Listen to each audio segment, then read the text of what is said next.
Chapter 12. Tuesday, April 7, 9:50 a.m. Ally steered her Toyota onto the ramp leading to the George Washington Bridge, the entryway to northern New Jersey. She was just finishing a phone call to Jennifer. She wanted her to take a look at the notes and blueprints for Bartlett's Gramercy Park project and scan them into their CAD program. After all the phone calls yesterday, she'd been too sidetracked to do it. Although Bartlett had declared he wasn't in any hurry, he had messengered a certified check to her office Monday afternoon. The project was a go. She wanted to get moving while everything was fresh in her mind. Before leaving her apartment this morning, she downloaded a map from MapQuest, and from it, she had estimated that the drive up to the Dorian Institute would be approximately an hour give or take. She had begun the trip early because her mother's mind had been lucid the previous evening, and she was hoping that interlude might last into this morning. Unfortunately, it had not. Nina was sitting next to her now, in full makeup but completely unresponsive, seemingly in another world.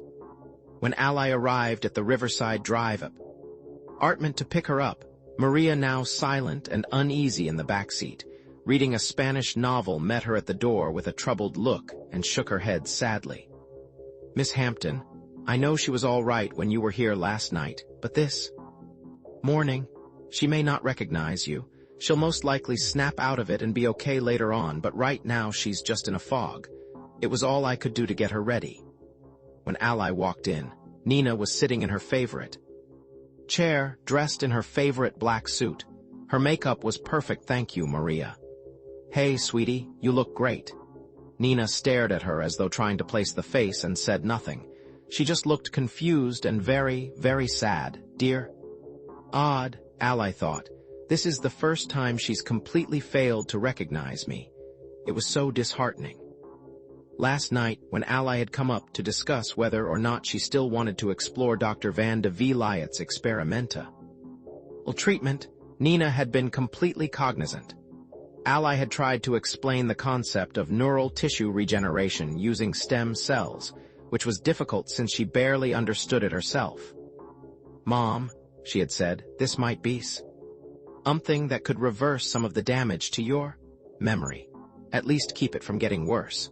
I know it sounds scary, but everybody says the conventional treatments for what you have don't work very well or very long."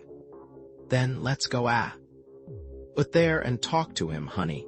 Just come in the morning and take me. By then I'll probably forget everything you've said tonight." How prescient, Ally thought sadly. Now Nina was just gazing blankly ahead, silent. Does she remember anything from last night? For that matter, what was Nina thinking now? Was she conscious of the fact she was losing her mind? And what about the ultimate question? Do we want to live longer merely to be alive, or do we want to stay alive in order to do things, to be or to do?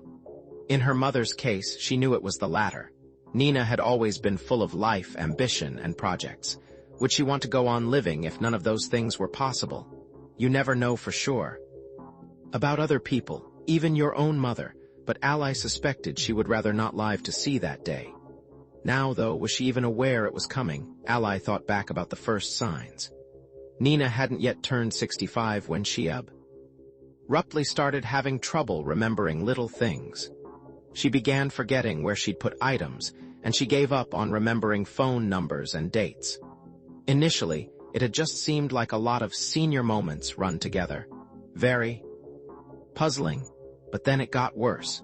She'd always loved music, and she'd always played the piano. She loved Chopin, especially the nocturnes. By the time she was 66, however, she was having trouble remembering the names of her favorite composers. She also completely gave up trying to play, either from memory or with the music. When getting dressed one day, she put on her blouse completely backwards. It was bad. Ally had taken her to see 4 different specialists, and they all had concluded that Nina Hampton suffered from what was known as familial early-onset Alzheimer's. It was caused by a mutated gene and was extremely rare, representing only some 5% of all Alzheimer's cases. There were 2 major drugs currently on the market, Exelin and Reminil, that could relieve some of the symptoms of Alzheimer's, by boosting the action of the brain chemical acetylcholine. However, Nina had not yet declined to the stage where doctors would prescribe those drugs. To resort to them was an admission you were at in game, since they usually were effective only for a few months. So the Dorian Institute might well be a long shot worth taking. Frankly, what's to lose? This morning, she knew, was going to be difficult. If Nina wanted to stay and checked in, there would surely be a pile of paperwork. Ally had had the foresight to acquire power of attorney for her mother 3 months earlier, and she'd brought along that document in case it might be needed. And Maria, the wonderful, ultimate caregiver, was there to help. The real challenge, however, might well be trying to help Nina understand what was going on and participate in the decision. This was the moment every child dreads, when you have to face, really face, a parent's mortality. As the green forests of northern New Jersey began to envelop them, she slipped a CD of Bach partitas for unaccompanied violin into the CD player. She had loved to play them all her life, but now Dr. Eckelman had urged her to put her violin into storage. Hearing the violin now reminded her of the other purpose of the trip, the treatment decision she needed to make for herself. In that regard, one of the things that kept running through her mind was what Stone Ames had said about the Jerex Corporation instituting a news blackout simultaneously, with a patient being mysteriously dropped from the aisles. Those concurrent facts did not need to be ominous, but they also could use an explanation. What was she going to do? Was Vanda Vilayet's stem cell procedure on her heart really worth the risk? She honestly didn't know. Even though the violin had temporarily been taken away from her, she had hopes she could gradually get it back. There were other ways to try to strengthen a dysfunctional heart. Well, she thought, wait and hear him out. From the George Washington Bridge she had taken 1 to 4, which turned into 1 to 208, and now the green forest held sway. It felt like she'd gone through a time warp, from the beginning of the 21st century to the end of the 18th. Then finally, as the second partita was ending, the icy-cold Greenwood Lake came into view. It was associated with those long finger lakes gouged out by glaciers. Driving past remnants of the last ice age, she reflected on how insignificant humans are in the scheme of things. Suddenly, she thought of Aldous Huxley's novel After Many a Summer Dies the Swan, about a wealthy madman who discovered a way to prolong life by eating the entrails of prehistoric fish. Maybe it was seeing the lake that made her flash on that. She was now on Greenwood Lake Road, which passed around the west side, and there were numbers on several gated driveways as she passed along. She suspected the place would be somewhere along the middle of the lakeshore, and she was right. After a few miles, she came to a discreet sign announcing the Dorian Institute, and a large iron gate that protected a paved roadway leading into a forest of trees. That was it. Just forest. No hint of a building, though she saw signs of some kind of industrial park farther down the road. When she drove up to the gate, she realized there was a video camera and a two-way intercom. When she reached out of the window and pushed the talk button, she heard "Good morning." And then the gates parted in the middle and slid back. They must be expecting us, she thought, and drove through. The road was cobblestone or rough paving brick. It wound among the trees for approximately half a mile and then widened. There, framed by the lake in the background, was a magnificent 3-story building with 8 Doric columns across the front in perfect Greek Revival style. There were windows at ground level, but they were heavily curtained, built of red brick. The building probably dated from the late 19th century, and it looked every bit like an Ivy League dormitory. "Miss Hampton, I don't like the feeling I'm getting about this place," Maria said quietly. "It is very cold and formal from the outside, but inside I sense a place where there is bad magic. In the Dominican Republic, we call it Santeria.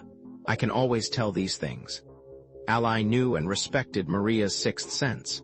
But then Maria sometimes still acted like a freshly minted citizen just off a green card, and she had an innate suspicion of authority-evoking buildings. Her aversion to the Dorian Institute might be nothing more than that. On the other hand, Ally was having a bit of the same feeling.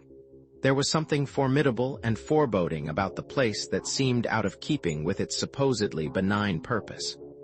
She felt a moment of tightness in her chest. There was a parking area off to the left, and she drove into the nearest slot and turned off her engine. This was the moment she'd been both anticipating and dreading. The clock on the dash read 11:15. She was 15 minutes ahead of the appointed hour. "Okay, Ma."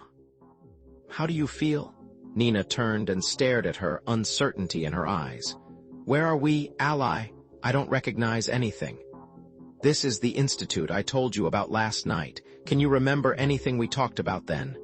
"This is the place you were. Didn't you say there's a doctor here who can do something for my memory? We're both here now to just talk to him." She turned to the back seat. "Maria, can you get Mom's purse?" She nodded, then reached hesitantly for the door. She was clearly reluctant to get out. Ally walked around and opened the door for her mother. "Okay, Mom, time to stretch your legs." Ally held her hand, and together they headed across the oval brick driveway. Birds were chirping around them, and she could smell the scent of the lake, borne up the hill by a fresh wind. Then, through the trees, she saw two women walking up the trail that led down to the lake. They were, she assumed, some of the patients. They both looked to be in their early 60s, but also athletic and nimble. One was wearing Nikes and a pale green pantsuit. The other had on a blue dress and a white cap, and Ally realized she must be a nurse. She'd been taking the other woman out for a stroll. They were engrossed in conversation, but as they approached, the woman Ally had decided was on staff looked up and smiled a greeting. "Can I help you?" She introduced herself and Nina and Maria. The woman smiled again, but didn't introduce herself in turn. "We're here to see Dr. Van de Villiet," Ally went on, "about the trials. But we're a couple of minutes early, and I was wondering if we could look around a bit first. I'm trying to understand what the institute is. Really like?" "Well, dear," the woman said, "even those of us who work here aren't allowed everywhere. You know, into the research lab in the basement. Some places here have to be completely hygienic. Of course, for patients who are in the recovery phase, strolling around outside is definitely recommended as long as they're able. But that's getting way ahead of ourselves. First, we'll have to check you in. There's a lot of paperwork for the clinical trials." She seemed puzzled. "They're almost over, you know. But come along and I'll let him know you're here. He's always down in the lab at this time of the morning. It's well after his rounds. They're so busy now." Then she turned to the other woman. "Sophie, do you think you can find your way back to your room? It's number 218 on the second floor, remember?" Sophie appeared to be pondering the question for a long moment before she huffed, "Don't be silly. I know exactly where it is." As she strode on ahead, the nurse watched her carefully, as though unsure what she might do next. She pushed a buzzer at the door, and then a man in a white uniform opened it and let her in. Only after Sophie had disappeared through the doorway did the nurse turn back. "I'm Elise Baker. Please forgive Sophie if she seems a little confused. Her procedure is still underway." "Her procedure?" "What? She was diagnosed with Parkinson's before she came here. She's improved an enormous amount, but we're not allowed to say so." "Why is that?" "We're in clinical trials. No one is allowed to discuss our results. Everyone here had to sign a secrecy agreement." Now Maria was helping Nina up the steps. The porch, with its soaring white Doric columns, was definitely magisterial. The front door, however, was not wooden or decorative. It was solid steel, albeit painted white to blend in. Elise walked to the door, which had a video camera mounted above it, and a split second later it buzzed, signaling it was unlocked. This is a lot of security, Ally thought, for a clinic doing research on cells. Are they worried about spies getting in or patients getting out? But the locked steel door was just the beginning of the security. Next, they entered a small room just inside the door with an X-ray machine to see into purses and parcels. "The first floor is reception and dining," Elise explained as she swept through the metal detector. "There are rooms. We call them suites upstairs for patients, and the research lab and offices are in the lower area." What is all this security for?" Ally asked. "The work here is highly proprietary. No one is allowed to bring in any kind of camera or recording equipment. The guard dressed in white looked like a retired policeman, with perhaps a few too many jelly donuts over his career. He had a beefy red face and a hefty spare tire, but he was certainly alert to his responsibilities, eyeing the three newcomers with scarcely disguised suspicion. In fact, Ally sensed a palpable paranoia in the air. Well, she told herself, medical research is a high-stakes game. It's understandable they would be concerned about industrial espionage. After the security check, they went through another steel door and entered the actual lobby. The first thing she noticed was a grand staircase leading up to the second floor, and then to the third. Off to the right was a modern elevator with a shiny steel door. A number of patients were coming down the stairs and heading for a hallway leading to the back. They were mostly women, whose ages ranged anywhere from 45 to well beyond 70. Who are these people? Ally wondered. They must have been sufferers of various kinds of debilitating afflictions, but now they were certainly ambulatory, if not downright sprightly. She wanted to talk to some of them, watching them moving along chatting and smiling, but this was not the moment. At 11:30 we have meditation in the dining hall, Elise was saying as she led them through the lobby. For those who care to participate, and after that a vegetarian lunch is served at 12:30 sharp. Then she glanced back. After you see Dr. Van de Vliet, and assuming you're admitted, there'll be an orientation, and then you're welcome to begin participating fully in our activities. Actually, Ally said, if people are well enough to be in activities, why can't they be outpatients? These clinical trials require 24-hour supervision, Elise explained, heading for the wide desk in the center of the room. Now, if you would all sign in here at the desk, Ellen can take you downstairs to the medical reception. A dark-haired woman smiled from behind the desk, then got up and came around. A sign-in book was there on a steel stand.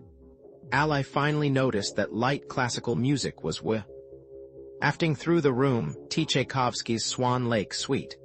You must be Miss Hampton, the woman said. And this must be your mother. We were told to expect you. She nodded a farewell to Elise, who said, It was so nice to meet you. Good luck. She then turned and headed for the back. Ally signed all three of them in. Good, the woman said as she checked the information. My name is Ellen O'Hara, by the way. I'm in charge of the nursing staff here. We're ready to go downstairs now. Ellen O'Hara had a knowing, earnest face that fairly lit up when she smiled. She had short brown hair streaked with gray and was pleasantly full-figured. When they reached the elevator, she zipped a small plastic card through the reader on the wall, and the doors slid open. As they emerged on the lower level, Ally realized they were in the precincts of a very sophisticated medical laboratory. Occupying most of the floor was a glassed-in area, inside of which she could see 3 men and 2 women, all dressed in white. She also noticed rows of steel containers that seemed to be ovens or incubators of some kind, as well as racks and racks of vials. At the far end of the laboratory, there was a blackboard on which one of the men was drawing something that looked like hexagonal molecules, linking them together. That's Dr. Van de Vliet, Ellen said, pointing. I'll let him know you're here. The laboratory is a special environment. The entrance there is actually an airlock. The air inside is filtered and kept under positive pressure. She walked over to a communications module, buzzed, then announced into the microphone, Dr. V, your 11:30 appointment is here. He turned and stared in their direction, then smiled and waved. Next he walked to a microphone near the center of the room and clicked it on. I'll be with you in a minute. Can you please wait in the receiving room? And Ellen, can you start getting them ready? Of course. She nodded, then clicked off the microphone and turned. Receiving is just down at the end of the hall, next to his office. Please come with me. She led them through a large wooden door into a room with a retractable metal table, covered in white paper and several chairs. It was a typical examination room with a device on the wall to monitor blood pressure, a stethoscope, and other examination paraphernalia. If you'll kindly take a seat, Ellen said. I'm sure he'll Be here as soon as he can, in a few minutes at most. But while we wait, I need to take your temperature and blood pressure and start a chart. Ally, where are we? Nina asked. Her face was becoming alarmed, and Maria reached to comfort her. Are we in a hospital somewhere? Yes, Mom, it's actually the institute I told you about last night. The doctor here wants to see if he can do anything to help you. Oh, she said, is he the one you told me of? Out, I thought that was just a dream. No, he's real. Whether he can help you or not, that part is what's still a dream, but we're all praying. She looked around at the pure white walls and wondered again what she was getting into. Meeting a specialist in the sterile white cold of an examination room could be frightening in itself. God, how many times before had she done this as she trudged through HMO hell? Maria was so unsettled she was deathly pale. Ellen took their blood pressure and temperature, including Maria's, even though she protested mildly, half in Spanish, a sign of how unsettling it was to her. Ellen had only just finished putting all the numbers on clipboard charts for each of them when Van de Villiet opened the door and strode in. Chapter 13. Tuesday, April 7, 11:39 a.m. He had a high forehead and prominent cheekbones, just like in the photo.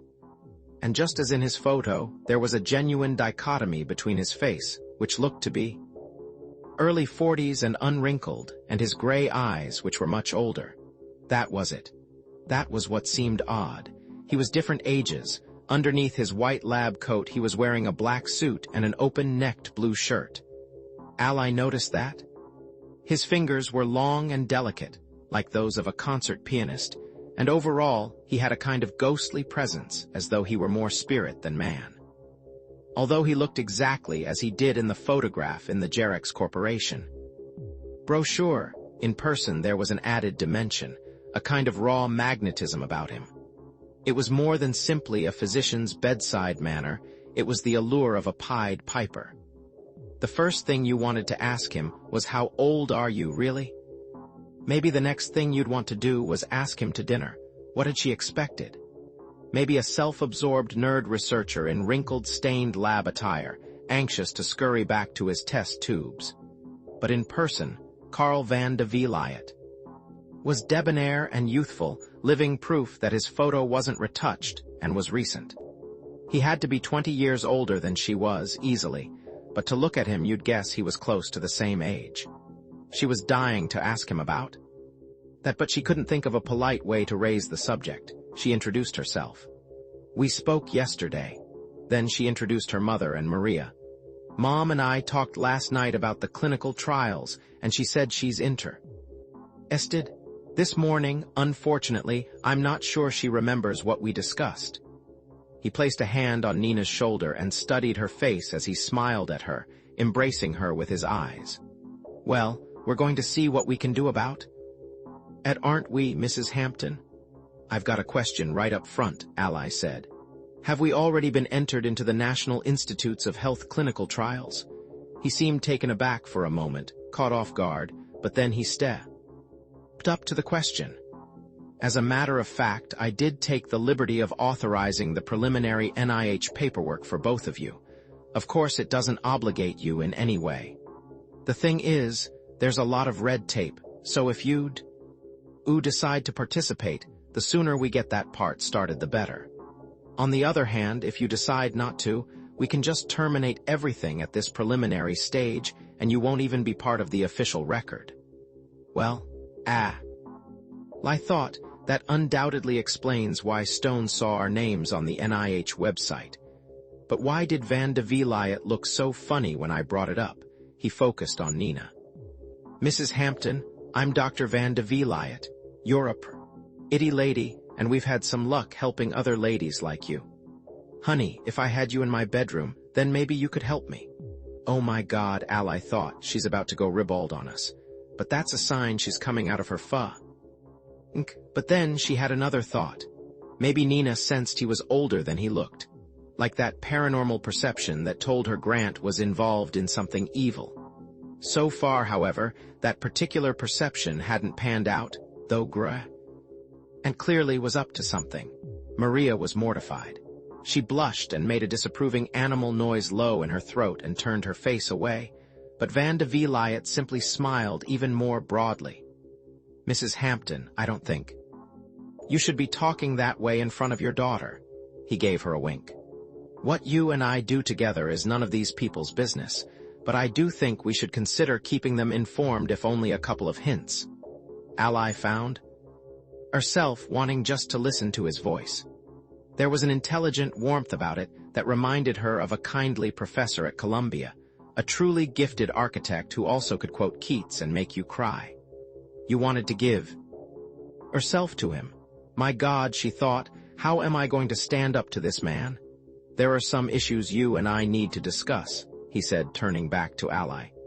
"The first thing I need to do is take a look at Mrs. Hampton's records, but whatever they say, it won't do any harm to run what we call a mental state examination for her, to establish a general baseline of cognitive impairment as of now." "How long will that take?" "Actually, Ellen can start in just a few minutes," he said. "Of course. We'll need to hear about the usual danger signs everybody knows. Does Mrs. Hampton have recent memory loss? Does she get confused about places and people? Does she have trouble handling money and paying her bills?" The short answer is yes. All of those things, Ally knew, had accelerated in the last 6 months. It was the tragic, recognizable onset of the latter stages of Alzheimer's. Already more than once Maria had said there were times when she didn't think Nina recognized her. More and more she seemed to be confused, unable some days to find her way around the apartment, and she'd started repeating herself. She often had trouble finding the right words, and he was increasingly paranoid and suspicious. Maria, who had worked with other Alzheimer's patients, feared she might begin hallucinating soon, seeing things that weren't there. Ally turned to her. It felt obscene to talk about her when she was sitting right there with them. "Mom, sweetie, do you understand what Dr. Van de Vliet is asking? Do you think you have trouble doing everyday things?" She knew the answer, but she was determined that her mother not be treated like a potty plant. "Ally, you know that half the time I can't remember a blessed thing. I'm getting crazy as a bloody coot." Then Nina turned and looked Van de Vliet in the eye. "I don't want to lose my mind, doctor. I don't want to see the shay closing in. I can't do crosswords anymore. I used to do them all the time, and all the music I used to know. It was my love, and now I can't tell Scriabin from Strauss half the time. It wasn't supposed to happen that way. I thought my mind would go on forever. Mrs. Hampton, if you'll let me, what I want to do is try to work on your recollection. I don't know how much I can help you with crosswords, but then I've never been much good at them myself either. Your memory of music should improve, though. There are no guarantees, but then I'm ready to try it, doctor," she cut in. "You're all that stands between me and losing the only thing I have left, my past." Next came a burst of rationality. "Now, I hate to be a pest, but could you explain what exactly it is you're going to do? I want Ally to hear this too, and then maybe she can go over it with me later and help me understand it." He smiled and reached over and stroked her slightly thinning hair. "I'd be happy to try, Mrs. Hampton. It's actually pretty simple." Then he turned to Ally. "We touched on some of this on the phone. Do you want to hear it again?" "Yes, I'm still trying to get it all into my simple mind." "Well," he began, "to go back to the very beginning of my interest in stem cells, the focus of our research has been directed toward challenging the notorious Hayflick limit. Back in the 1960s, Professor Leonard Hayflick discovered that when tissue cells are taken from the body and cultured in a laboratory dish, those cells grow and divide about 50 times, give or take, and then they stop. They have reached old age, senescence. The physical basis of the Hayflick limit is a section of DNA known as telomere, which gets shorter each time the cell divides. Eventually, the telomeres become so short that all cell division stops. It's like an internal clock telling them the game is over. They've had their innings. And you're saying you've found a way to beat the clock, to stop the telomeres from getting shorter. All cells possess a gene known as the telomerase gene, which can restore the telomeres to their youthful length. but in most cells the gene is permanently repressed and inactive. It is only found in egg and sperm cells and in cancer cells. He gazed away for a moment as though collecting his thoughts, then he turned back. However, we've found that by isolating and inserting an active copy of the telomerase enzyme into adult stem cells, which can be found in minute quantities throughout the body, we can set their clock back to 0. We extract cells, immortalize, and with telomerase and then return them to the body as a youthful infusion. And is that what you'd be doing for Mom?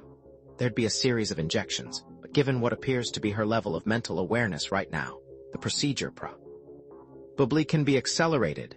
He patted Nina on the shoulder. All right, Ally said, but can you use the same procedure for someone's heart?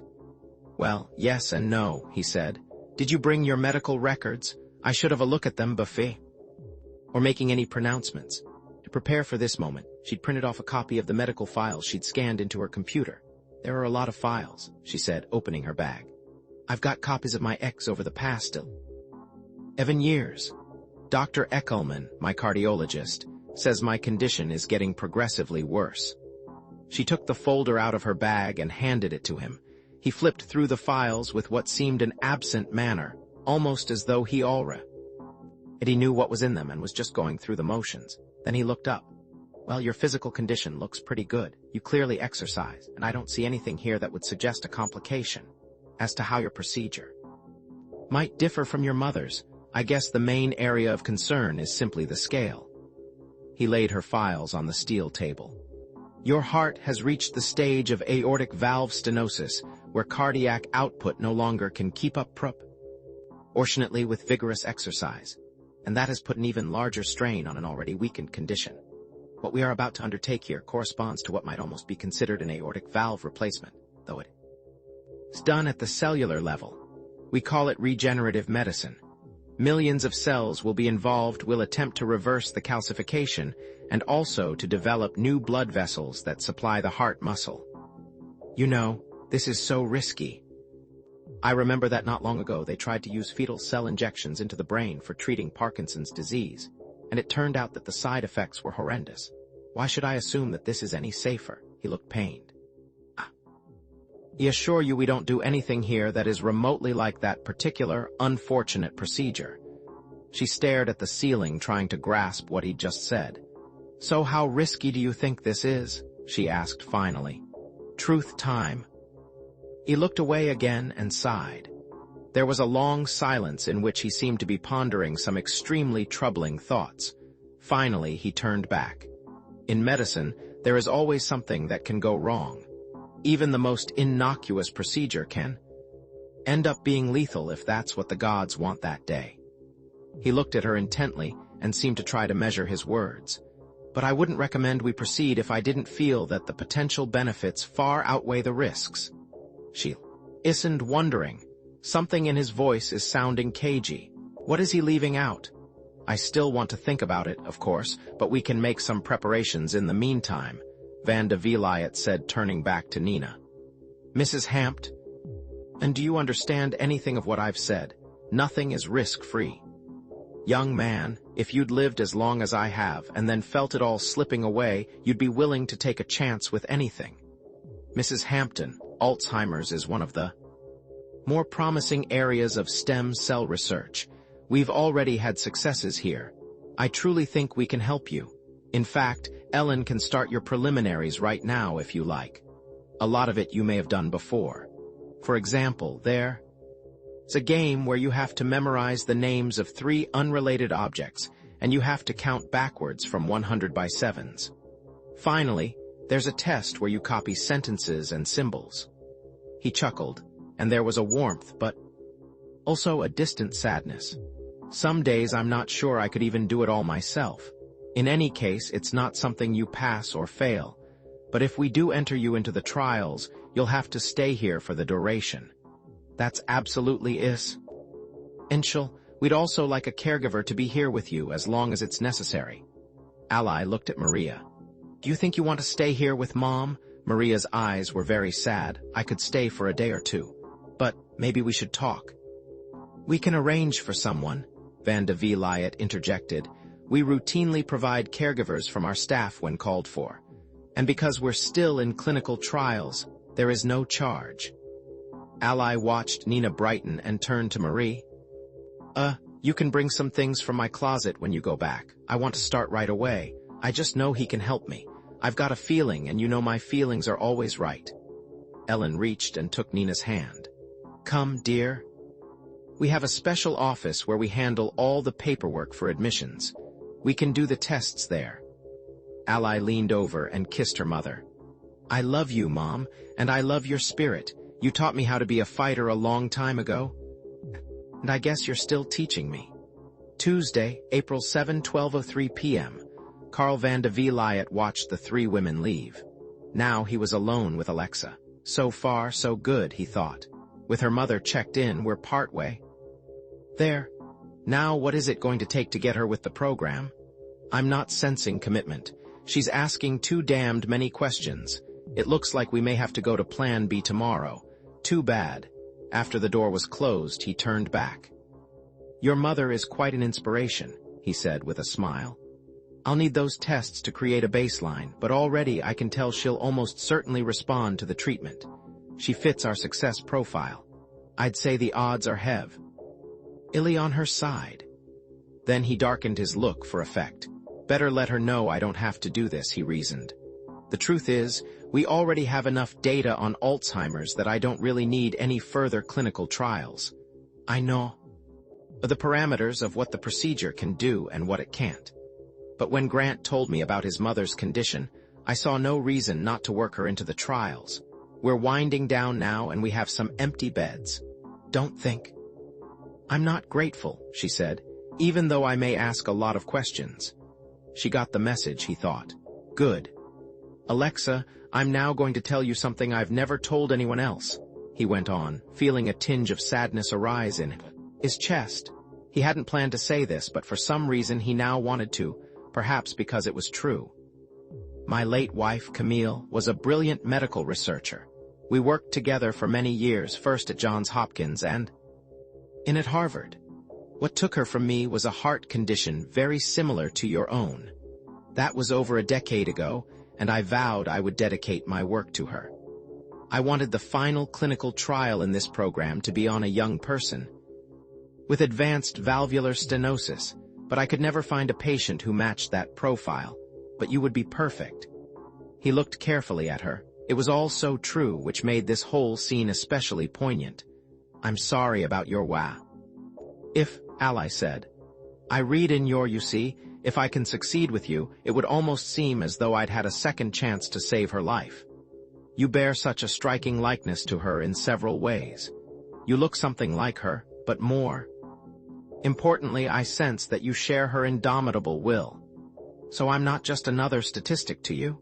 She seemed to be trying to gauge the depth of his sincerity. No one here is a statistic, but you would definitely be someone special. I see, she said, still sounding non-committal. Am I getting anywhere? He wondered. Just press on. You've got to make this happen. All right, whatever you decide, we need to get some preliminaries out of the way. For one thing, we must have a complete new cardiology exam. Nothing in the file you brought presents an obvious red flag. But still, it's essential that we have an up-to-the-minute stress test. Toward that end, I've taken the liberty of arranging for a checkup at the New York University Faculty Practice Radiology on East 34th Street. Among other things, they can run a high-speed computed tomography screening using ultra-fast X-rays. Also, I'd like to see a phonocardiogram. A sonic analysis of murmurs can tell us a lot about valve abnormalities. Regardless of what you decide to do here, it's a good idea for you to have this done regularly anyway. You've already scheduled tests, her tone of voice told him. She was mildly taken aback at the presumption. It's just that the NYU faculty practice is sometimes difficult to get into on short notice. They can be booked for weeks in advance. But a cardiologist I know there, Lev Amram, has agreed to make room for you this afternoon. It's a professional courtesy. There'll be no charge. After that, and assuming you want to proceed, you should get a good night's rest, and then come back here as early as possible tomorrow morning. You should pack for a 3-week stay, though we'll provide you with pretty much everything you'll need here. Just get her here. You know, she said, I was actually hoping we could do this on an outpatient basis. I know you like to have your pay. She's here for constant observation, but I run a business that needs me there every day. Alexa, he said, putting every last ounce of authority he had into his voice, this is not a conventional procedure, and it's possible you might suddenly need special care of some kind. This is an experimental clinical trial, so we don't know what can happen. That's why I really must insist that you be here 24 hours a day. He looked at her with great tenderness. We're talking about the possibility of completely repairing your heart. Surely you don't expect just to drop by now and then for that. All right, point taken, she said. But if we go forward with this, I'll need to hire at least one imp to be at the office while I'm gone, somebody to at least handle the phone. That could take time. Surely someone there could manage to handle that, he said. She's getting resistant again, he told himself. Don't let that happen. And there's also the matter of your mother. I think it would be wise for you to be nearby during the early stages of her procedure. When her mind starts climbing out of the abyss, it's important for a close family member to be there to provide a visual and emotional anchor. It truly can make all the difference. I fully expect that her functions of attention and recall will return to those normal for a woman her age, or quite possibly even better, but it will happen a lot quicker if you're here to help her, to remind her of things. This is a lot to digest. Ally turned and sat down in a chair. All right, I might as well get the exam. It doesn't mean I've agreed to anything here. He heard the ambivalence and knew he had no choice but to do what he was going to have to do tomorrow. I will proceed on the assumption that you'll be entering the program. Truthfully, if you don't, a week from now your mother is going to be asking you why. He smiled. In any case, we need to have those tests done in the city. Also some blood work here. We're affiliated with a lab. I want to check your T cells and certain other markers like C-reactive protein and homocysteine. It's something you should do regularly. Anyway. All right then, she said finally. But after that, let me go see how Mom's doing. Then I'll arrange things with Maria somehow and drive back to the city. By the way, before I forget, we have to complete a formal application for your mother to admit her into the clinical trials. And we also need a signed liability waiver. I assume you have power of attorney for her by now. If you don't, then we may not legally be able to proceed. Avit. Then let's get started, he declared, almost certain he had her. Chapter 14. Tuesday, April 7, 11:35 a.m. Stone Ames was in his cubicle, staring at the phone when it rang. He prayed this was the call he'd been waiting for. As a gamble, a long shot, he'd requested that Jane Tully, his former live-in lover and the Sentinel's part-time corporate counsel, do him a small favor. After he hacked the NIH website, he'd asked her to pass along just one question concerning Jerex to Winston Bartlett's corpor. Attorneys. Why had a patient been abruptly and mysteriously terminated without explanation from the clinical trials now underway by the Jerex Corporation? If that wouldn't get a rise out of Bartlett, he didn't know what would. It was the only part of the corporation's encrypted NIH file that seemed irregular. But would Bartlett take the bait? He reached for the phone. Ames here.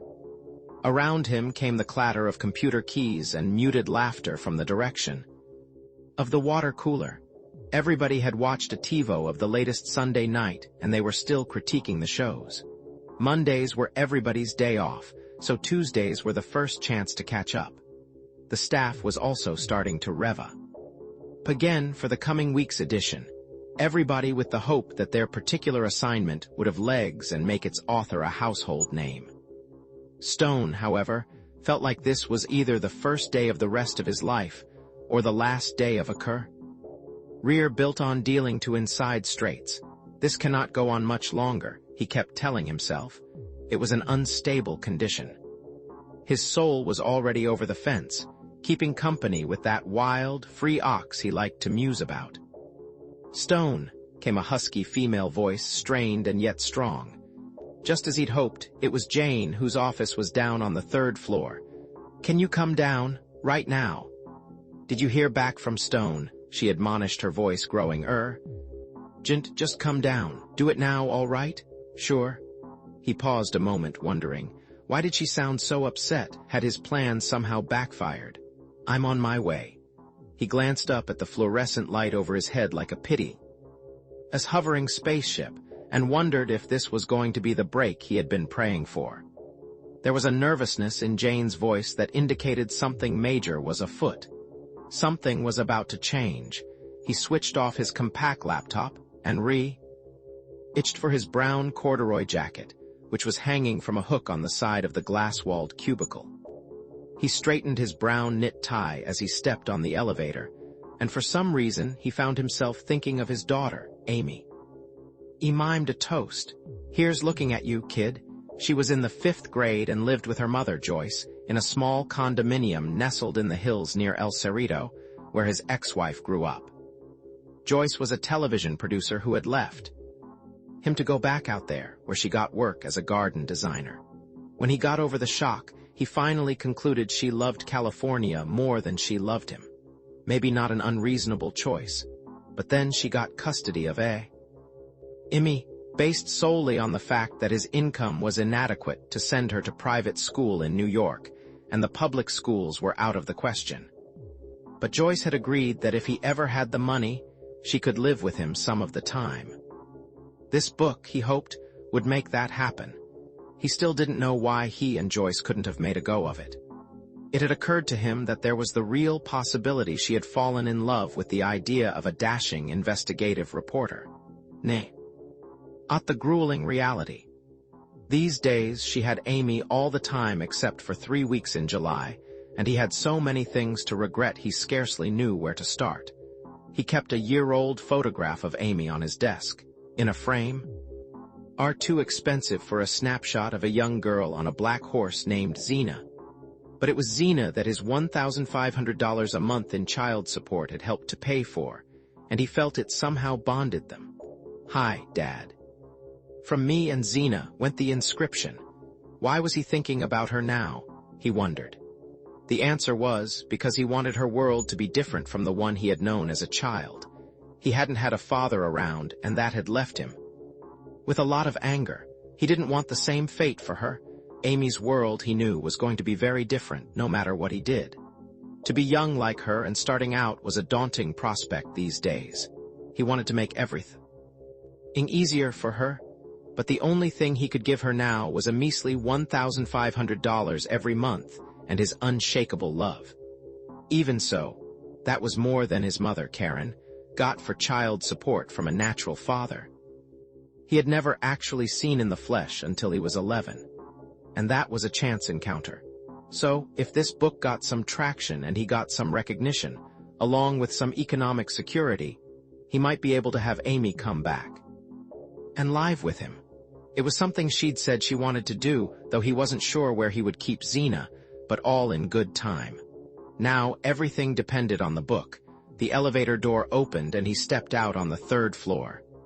The receptionist, Rhonda, a dark-haired resident of Avenue who usually tried to flirt, looked at him as though he'd just been convicted of a crime and nodded with her head toward the corridor leading to Jane's office. Stone, you've really screwed up this time. You'll never guess who's in there and after your scalp. What on earth did you do? You mean, this is a guy I've only seen in newspaper pictures, though, needless to say, not in this upstanding rag. In her dismay, she unthinkingly reached for the pack of Virginia Slims lying next to the phone, momentarily forgetting that smoking had long since been forbidden in the building. You'd better get your ass in there. Jesus, he came in with a bunch of lawyers, but then he told M to split. I'm going to handle the fucker myself, quote, unquote, right here by my desk. Stone didn't know with absolute certainty who she was talking about, but surely it had to be. My God, he thought with a thrill, maybe it irked, maybe I've smoked him out. Truth-tellers have nothing to fear, Rhonda. He winked at her. I'm protected by the sword of the Lord. He is my rod and my staff. He leadeth me beside still waters. You're crazy, you know that? She'd remembered where she was and began putting the cigarette back into the pack. Then she smoothed her short black hair. "He leadeth you into the shit, handsome. That's where he leadeth you. You're adorable, but you're also a sane person's nightmare." "Thanks," he said, giving a thumbs up as he walked past her desk. "I appreciate your unstinting praise." He headed on down the hall, the plush gray carpet soft against his feet. Could this be the break? He wondered, feeling his hopes cautiously rise. Had the big man himself shown up? Could it be that there was something funny going on with that patient who got dropped? But what? He still didn't have a clue. As he walked into the room, he felt as though time just stopped. He had fantasized about this moment more and more as the years went by. Now here it was. What next? He thought he had been emotionally prepared, but now he realized he wasn't. Were they going to acknowledge the past, or were they just going to act as though nothing existed between them? That first chance meeting, when Stone was 11, had been when his mother threatened to sue Bartlett for formal child support. The threat of publicity caused the matter to be immediately settled, as she'd hoped he would be. Stone had been sitting in the law firm's reception area when Bartlett walked through. Each knew who the other was, but Bartlett just stopped and glared at him for a moment before moving CM. Stone had sized up the man who had abandoned his mother and only barely managed to suppress an urge to leap up and lash out at him, if only to say, "Look at me. I'm here." He had not been in the same room with his father since, but this time around he was definitely noticed.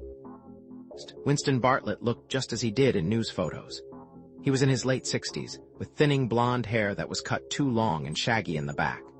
Stone's first thought was that the tight-fisted old Rue 6 should spring for a better arbor, but it was Bartlett's eyes that really caught him. They were strong and filled with anger, but they also contained a hint of desperation. They were very different eyes from the haughty dismissal he remembered from a lifetime ago. "Good, Stone. I finally made you squirm, Daddy dearest. Nothing else I've done has ever gotten the slightest notice from you." For a moment they stood sizing up each other. "Stone," Jane said. "This is I know," he said, even though they had been practically married. He had never told her that he was the unacknowledged son of Winston Bartlett. He had never told anyone. To him, his father had died before he was born, and that was the story he stuck to. He naturally had a lot of complex feelings about that. He had seen his mother struggling to give them a decent life, hoofing in the chorus line of Broadway shows long after she should have, and a lot of his anger remained. Now, though, Stone Ames wanted nothing from the old man except the truth. "Miss Tully," Bartlett barked, glowering at her, "I think you'd better leave us alone." "Of course," Jane said with a wry look, and in a tactful instant she had slipped past them and out, gently closing the office door behind her. "I don't believe it," Bartlett said, turning back after he watched her leave.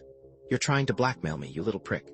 Which tells me you're not half as smart as I thought you were. Wait a minute, did that mean Winston Bartlett has been following my career?" Stone felt a thrill in spite of himself. "I never knew you thought about me, one way or the other." He was experiencing a curious sensation. Although he was in the same room with his father for only the second time in his life, it felt natural. They were having one of those age-old arguments. The younger generation had just challenged the older generation, and because of that sparks were set to fly. This was the kind of thing that was supposed to happen between fathers and sons all the time. In fact, it felt good. It felt normal. More than that, he was finally being acknowledged. My God, he thought, I share DNA with this man, and yet we have so little in common. Then he had a more scary thought. Maybe we have a lot in common. "I think it's time you told me what the hell you're up to," Bartlett declared, ignoring the jibe. "How did you? I'm trying to do us both a favor, but you're not operating. If the Jarek's clinical trials are going half as well as I think they are, then it seems to me you've got everything to gain by publicity. I'm trying to write the first book that tells the Jarek story. So why the hell won't your legal flunkies let me interview Carl Van de Vliet? That's actually none of your business." Bartlett's eyes abruptly turned cloudy. "I want you to stay the hell away from right now. I'm the best friend you've got in this world. Believe me." Stone couldn't believe he was saying this. For how many years had he loathed and despised this man? But now, for the first time, he actually needed something from him. "I want to tell the real story of what Van de Vliet It has accomplished. What Jerex has accomplished, it'll be the latest word on stem cell technology. But your office keeps giving me the runaround. We have a damned good reason to keep our work proprietary just now, Bartlett Dickel. Aired, this is like the Manhattan Project. His eyes bored in. The results of the clinical trials are going to cause a press-feeding frenzy, and I want to be in a position to control that when the time comes. This is incredible, Stone told himself. We re-talking as though we have no history. You have a granddaughter by me whom you've never even seen. Don't you at least care about her? I've got a pretty good idea of what Jerex is doing, and I think it's going to be a ill Stone in medical history. Stone looked at him, trying to figure him out after all these years. For all his bluster, Winston Bartlett seemed like a man with a lot of vulnerabilities and insecurities. He hadn't expected it. Happens I'm a damned good medical reporter, and all I'm asking is to be the Boswell to Van de V. Lyot's Johnson. I want to be the one to chronicle this historic moment. There's no one who can do it better, believe me. I'll even agree to embargo everything until I get a green light from Jerex. But I want to start now and get it right. You can't ethically know any details of the work, Bartlett declared. So the question I'm waiting to hear answered is, how did you find out? I can't reveal my source. Because he told himself, I still don't have one. All one have is guesswork. But I know that Carl Van de V. Lyot is running the first successful clinical trials using stem cell procedures, and I'm going to report on it whether you want me to or not. So are you going to help make sure my facts are accurate? I'm going to help make sure there's no reporting at all till I say so, Bartlett went on. Anything you print will be by definition irresponsible speculation, and you can expect enough legal action to the original schedule was that they'll be finished in less than a month. I'm not going to publish anything before that. I just want to have the manuscript I've been working on ready when the Jerex story finally can be told. It'll be the final chapter, the payoff. I'm going to describe your clinical trials, and it would be better for all concerned if it could be the authorized version. If you force me to publish without your cooperation, it's not going to do either one of us as much good. Again, he wondered why Bartlett was so upset. What was it about that one terminated patient that made him freak when he found out somebody new? So freaked he charged up here personally, all the way from his fancy corporate building in Tribeca, to breathe fire and brimstone and yell threats. Do I have to get a court injunction to put a stop to this corporate espionage? Bartlett demanded. Everything I know is in the public domain somewhere. Actually, Stone thought that's a serious out-and-out lie. Nobody knows that a patient got mysteriously terminated from the trials. I just want to work together with you. Even as he was saying it, Stone Ames realized that it was not in the cards, now or ever. He watched Winston Bartlett's eyes narrow. What kind of contract do you have with this paper? Frankly, the terms of the contracts for employees of this paper are confidential. I knew I should have kept those fucking lawyers here. It takes a shark to deal with a shark. Then he seemed to catch himself. So if you're planning on writing anything about this, you'd be well advised to get yourself an attorney, because you're sure as hell going to need one. Thanks, Dad. It just came out. Maybe he'd been wanting to say it all his life. Bartlett's look was shock for a moment. And then it turned pensive. You don't think I take an interest in you, but I do. Yeah, you've really been around through thick and thin. He felt the old anger of abandonment welling up. I took care of your mother. Whatever she did was beyond my control. The eyes were switching to chagrin. Do you have the slightest idea what I could do for you? I'm not getting any younger, and I've been thinking about. With your medical background, you could easily have a place. I mean, if you've got a head for business, then someday. So why do you fucking want to do this now? Stone listened, trying to internalize what he was hearing. Not only did Winston Bartlett know about him, he was finally thinking about acknowledging him, sort of. Or was this just a bribe to hush him up? Either way, it was too little, too late. You've never given me anything, and I've sure as hell never asked. I'd just like for you to get out of my way, so. I can do my job. Bartlett stalked toward the door. Then he turned back. You'd better think long and hard about what you're getting into. You can ask some of the two-bit reporters I've dealt with in the past. They're fucking roadkill. With that for now. Instant, he slammed the door and was gone. Stone stared after him, feeling his heart pump. It wasn't the threat, it was the mixed emotions. For a moment, in spite of his better judgment, he'd felt like he had a father, but then Bartlett became him the enemy again. Then the door cracked open and Jane appeared, dismay in her eyes. What was that about? What about? I've got to tell you, that man doesn't know how to keep his voice down. What was that about helping your mother? Karen? You never talked about her much, but I sure don't remember you ever saying anything about her and Winston Bartlett. That's because I didn't. Jane, there are parts of my past life that I try not to think about any more than I have. 2. After the fact, it's nice to know that there were parts of your life that you didn't see fit to share with me. She sniffed. Maybe someday. It's a little late for that, she declared, hurt lingering in her voice. Look, Stone, I don't know what you know that's got Bartlett so upset, but he's not the best guy in the world to piss off. He stormed in here, fit to be tied, personally demanding to know how the hell did you have proprietary information about the Jerax Corp. Eration's clinical trials. He already seemed to know who you were. Now I realize there's more to the story, somewhere back there in time. And what did you tell him? I was completely blindsided, for which I thank you. I told him I didn't know anything about your sources, but I wouldn't reveal them even if I did. He's our landlord, but that doesn't give him subpoena power. He doesn't have the right to barge in here and try to intimidate the Sentinel staff. We're errant on the rent. Stone felt a tinge of nostalgia.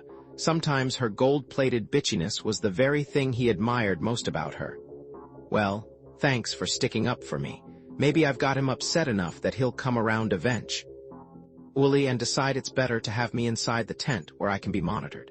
She snorted at the improbability of that. No, Stone, as usual, you're an idiot idealist and dreamer. I'll tell you exactly what's going to happen. Bartlett 'tis most likely on his cell phone right now, as we speak, threatening the family, trying to get you fired. He's saying you're stealing proprietary information somehow, and he's going to sue the Sentinel for our last dime if we print a syllable of anything you write about him.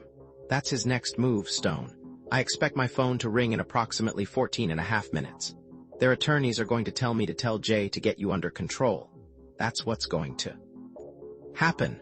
The family does not want Winston Bartlett pissed off, especially by the likes of you, somebody who's always writing muckraking articles that make them real nervous. Does anything I've said have the ring of logic to you? Or are you living in some never-never land where the facts don't fucking penetrate? Hey, he thought, that's pretty good. Jane is in DEFCON 1 mode today. Depends on what you look at, the donut or the hole. That is, the stick approach or the carrot. I'm betting he's going to split the difference and try a little of both. He's going to cool off and then offer me a few crumbs as an inducement to go away. God, you're so naive, she laughed in derision. Winston Bartlett is not accustomed to having to ask anybody for anything. So the fact he came up here this morning to try to get you to back off on whatever it is you're doing must mean you've really got him psyched. She stared at him. What is it, Stone? Tell me. What do you have on him? Right now, I'm more interested in what he thinks I might have. And the truth is, I don't really know, but it must be something pretty big. Stone, why is it so hard to hate you? You can make a person's life miserable, and that stupid person will still root for you. God, I don't know what it was about you. She paused a moment as though thinking. Maybe you're just too honest, or just too sincere. Maybe that's what it was. Don't try to butter me up. I know my weaknesses. But damn it, Jane, I'm this close to the story of the century. And the paranoid zillionaire who was in here just now yelling at me is trying to freeze me out? Well, please don't involve me in this anymore, Stone. You've just provided me with a week's worth of unnecessary shit. From now on, any communicating you want to do with Jerax's attorneys is going to have to be done by someone else. Trust me when I tell you I do not need this in my life. Sweetie, wait till you see what I'm on the track of. What the Jerax Corporation is doing at a small clinic out in New Jersey is going to change everything we know about medicine, and it's going to blow wide open But the second, they finally let the press in on what's happening at the clinical trials they're now winding up for the NIH. When they finally hold that big press briefing, I want to have a manuscript already in copy editing. I want a B first. Then why is he so worked up over your question? She mused. About somebody being dropped from the clinical trials. She paused incidentally. I can do without being called sweetie by a man I'm no longer screwing. Ari about that? He winced. It did just sort of slip out in this orgy of intimacy. But what I think Bartlett desperately doesn't want me to find out is the reason that patient was dropped, and he's afraid I'm getting close. Fortunately, I'm not, and I just took my best shot at prying the information out of him, and you're probably right, blew it. He was turning to leave. But I'm, by God, going to find out somehow. Just see if you can keep me for... I'm getting fired for a little while longer. If I'm still working for the Sentinel 3 months from now, you may get honorable mention in my Pulitzer acceptance. It was bluff talk, but he believed it with every fiber of his body. You've gotta believe, right? Come on, ally, get lucky. Find out who that mystery patient was. The way things look now, you're the only shot I've got left. Chapter 15, Tuesday, April 7, 8:13 p.m. What a day, when Ally finally settled onto her couch after giving Knicker. It's a long walk, she was exhausted. She leaned back and kicked off her shoes. There had been a few moments of tightness in her chest, maybe it was psychological, anxiety-induced, but that was gone now. She thought about calling New Jersey to ask how Nina was doing, but she doubted they would tell her anything. She'd spent the latter part of the afternoon getting yet another heart exam. After driving to northern New Jersey and back, she'd had a formal and exhausting stress test for her heart at the New York University faculty practice. God, she was sick of examining rooms and those blue paper shifts you put on backwards, as though it was okay for doctors and nurses to see your bare ass. Then she put on shorts and sneakers, and an Israeli physician stuck wired suction cups all over her chest and put her on a treadmill for 17 minutes, boosting her pulse to over 150, which was as high as he dared to go. Then he called Van de Vliet, faxed him the charts, and they reviewed the squiggly lines for another 10 minutes. Finally, she had a high-speed CT scan, whose results were then sent directly to Carl Van de Vliet's lab computer. The bottom line was, the damaged valve in her aortic ventricle was deteriorating even more rapidly than her regular physician, Dr. Eckelman, had thought. But her heart was still strong enough for the procedure. She wondered if she had gone this far, because she was letting hope outweigh a sober evaluation of the risks. Was this the sign of complete desperation? Whatever she decided, tomorrow was the day, D-Day, decision day. She thought again about her mom, who had been bubbling with Ho. When she looked in on her, Nina hadn't even been formally checked in, but already she seemed transformed. It was enough for her just to entertain the possibility that her mind could be renewed. That in itself was sufficient to convince Ally to sign the consent agreement for Van de Vliet to go forward with her procedure. He even offered to provide a car service to take Maria home to the Bronx after Nina was settled and resting. In her own case, the special injections for her heart, she was far less sure what she thought. The part that bothered her most was having to give herself entirely over to a person she scarcely knew. It was the kind of ultimate surrender that she abhorred, while Knickers rummaged behind the couch for the remnants of her rawhide chew toy. Ally momentarily considered calling Grant. She couldn't think of a reason why, except that he was the only coherent, immediate family she had left, and this felt like a moment. Or pulling together. God, she missed Steve. Sometimes she felt so alone. Then she considered calling Stone Ames, but she decided that would seem pushy. The truth was, she'd enjoyed talking to him, and she'd been surprised at how comfortable she'd felt. Looking back over the elapsed years, she couldn't remember exactly why they split up. There must have been a good reason, but now she could only recall the good times. A picnic in Central Park, or the time they took the Staten Island Ferry at night just to see the inspiring downtown skyline.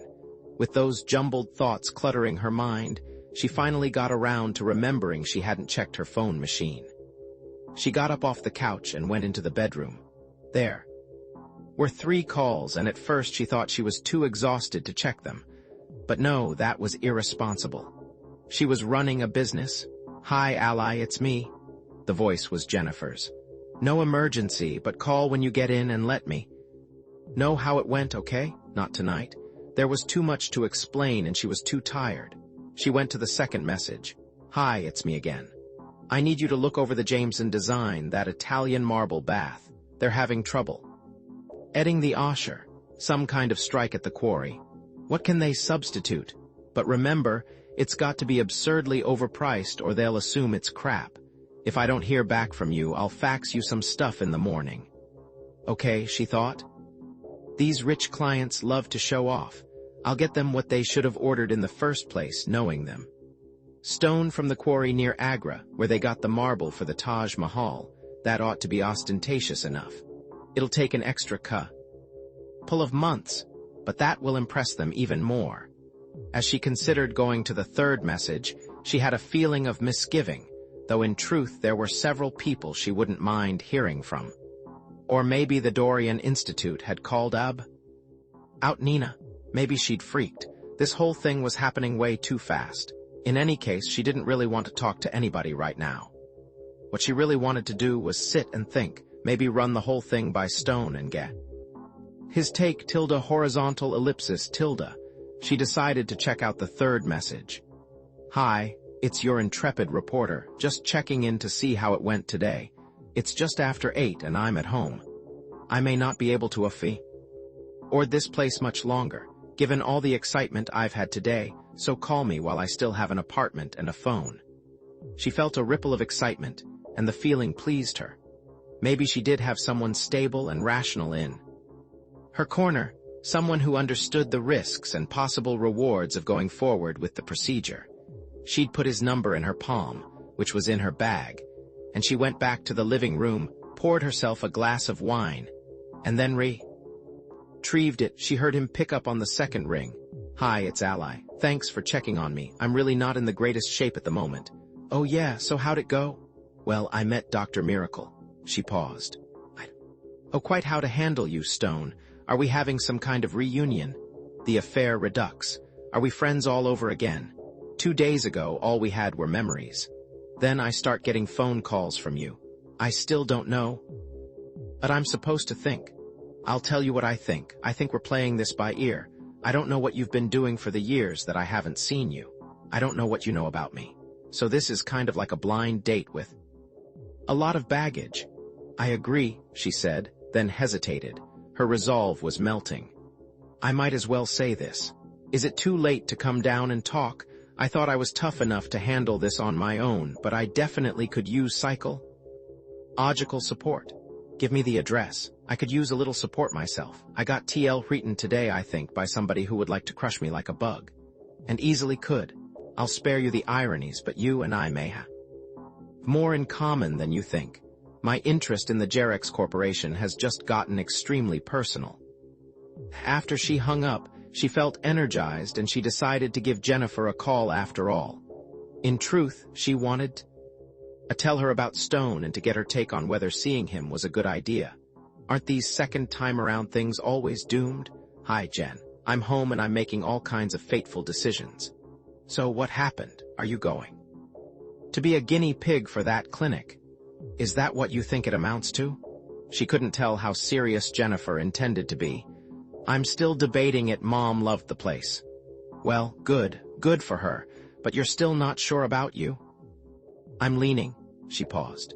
"Jen, somebody I used to see in college is on his way down here right now. He's a medical reporter, but the truth is I don't know why I asked him. I guess if I were your shrink, I'd ask, how do you feel about that? If I knew the answer to that, I wouldn't need you to be a one-woman support group." She bit her lip. "He's doing a book about stem cell procedures, so in a way it's a lucky break that he appeared exactly when he'd Yeah, Ally, if you ask me, it sounds like it was a lucky break in more than one way. An old flame reappearing can be a positive sign. It's high time something happened in your life." You read tighter than you know, she thought. I'm ready. For this, whether I admit it to myself or not. But is there going to be any chemistry when we actually see each other? There used to be a lot. The embarrassing thing was, her first thought was to wonder if he was still terrific in bed. She remembered thinking he was very adroit back then, but back then she didn't have much experience to compare him with. Mainly, thinking about him now made her painfully aware she was overdue for some closeness. Tuesday, April 7, 10:22 p.m. What's she going to think of me? Stone wondered as he knocked gently on the door. She'd buzzed him up from the lobby without a word. More to the point, he thought.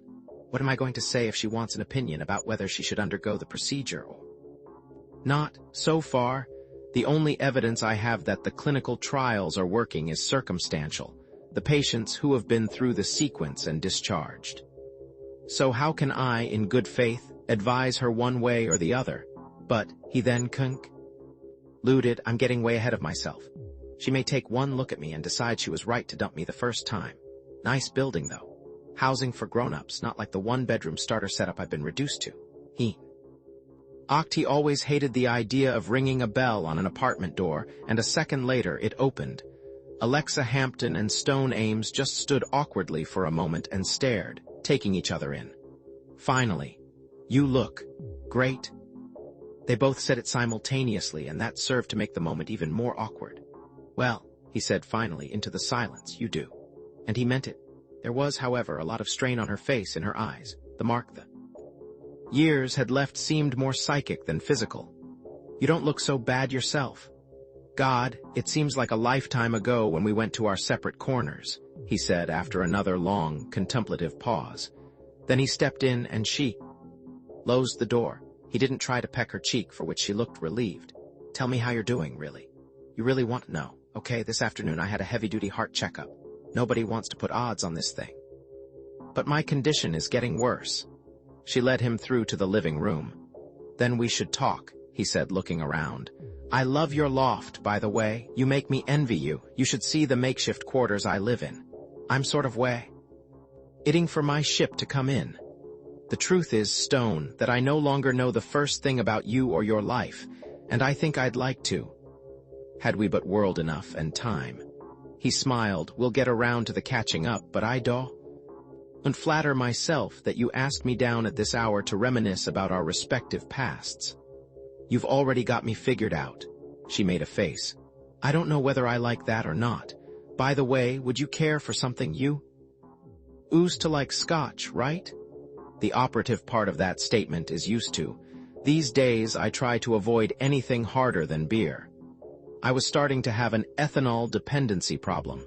I think it's a common occupational hazard. Or a reporter. I don't keep beer around. It's fattening. How about some diet cranberry juice? Maybe I'll have that scotch after all, he laughed. I have a feeling it might be more suited to the occasion. Know what? I think I'll join. Ooh, she walked into the kitchen and started making the drinks. On the rocks, right? Good memory.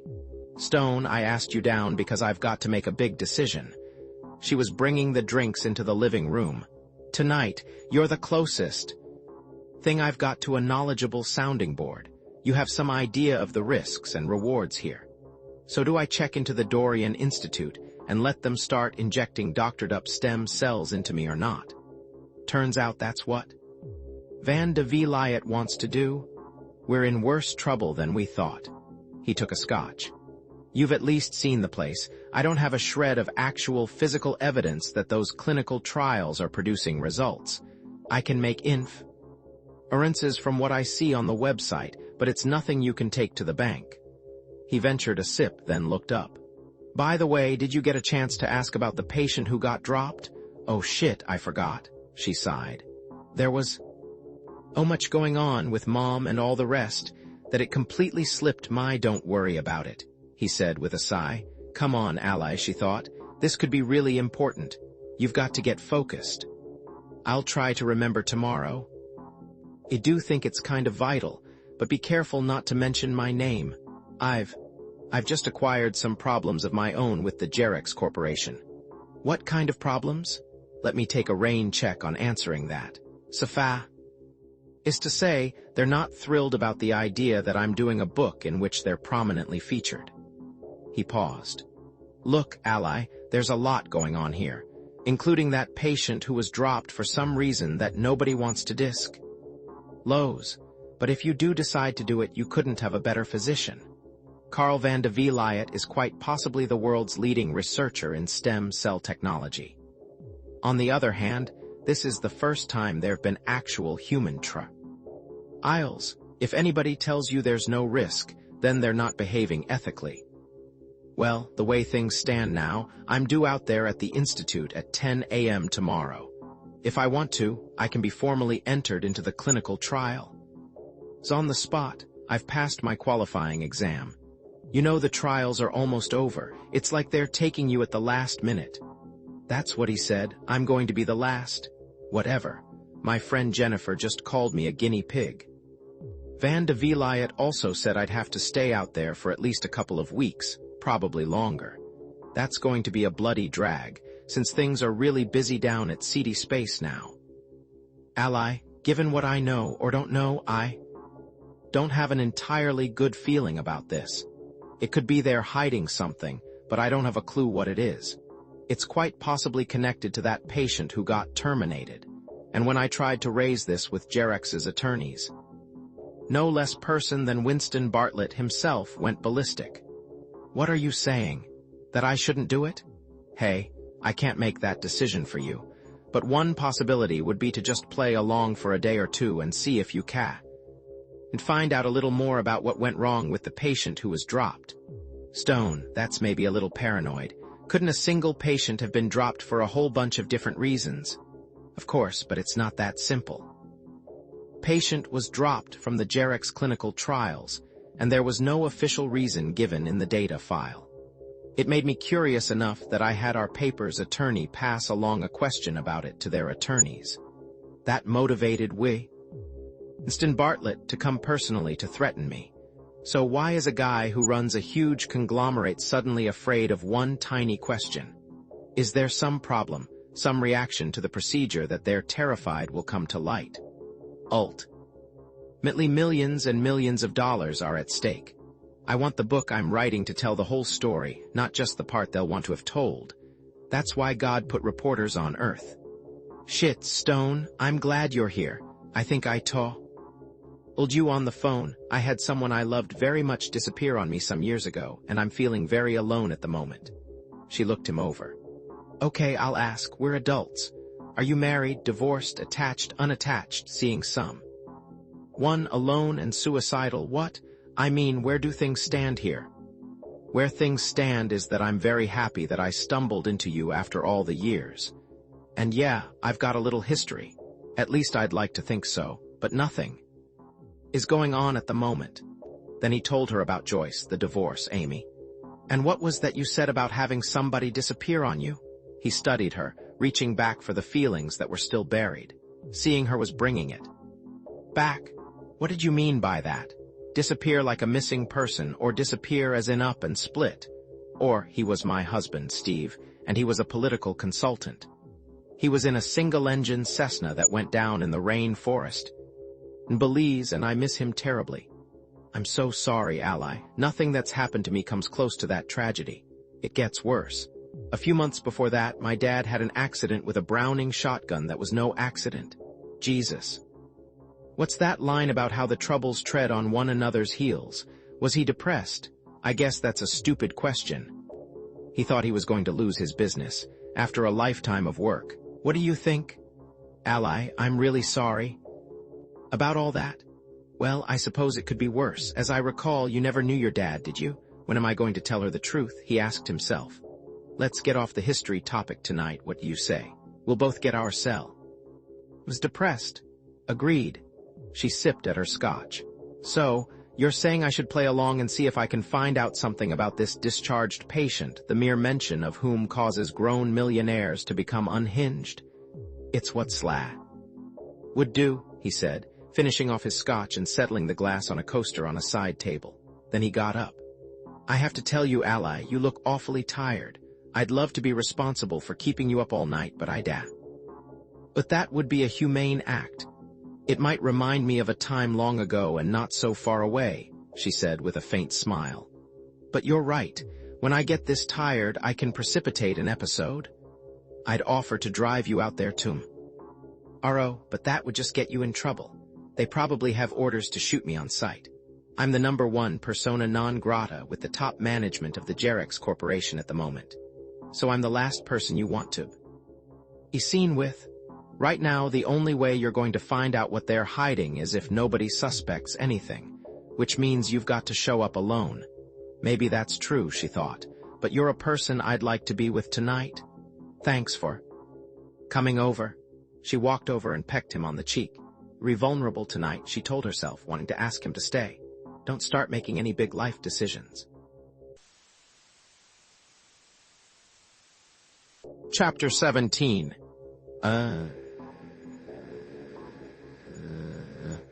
Wednesday, April 8, 10:15 a.m.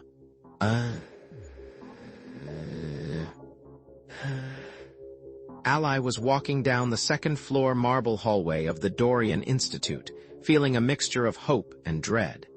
She'd parked her blue Toyota in the same slot she'd done the day before, and then she'd gone through the security check at the front entrance, which included verifying, again, a solid ID and a check for any kind of camera or recording equipment.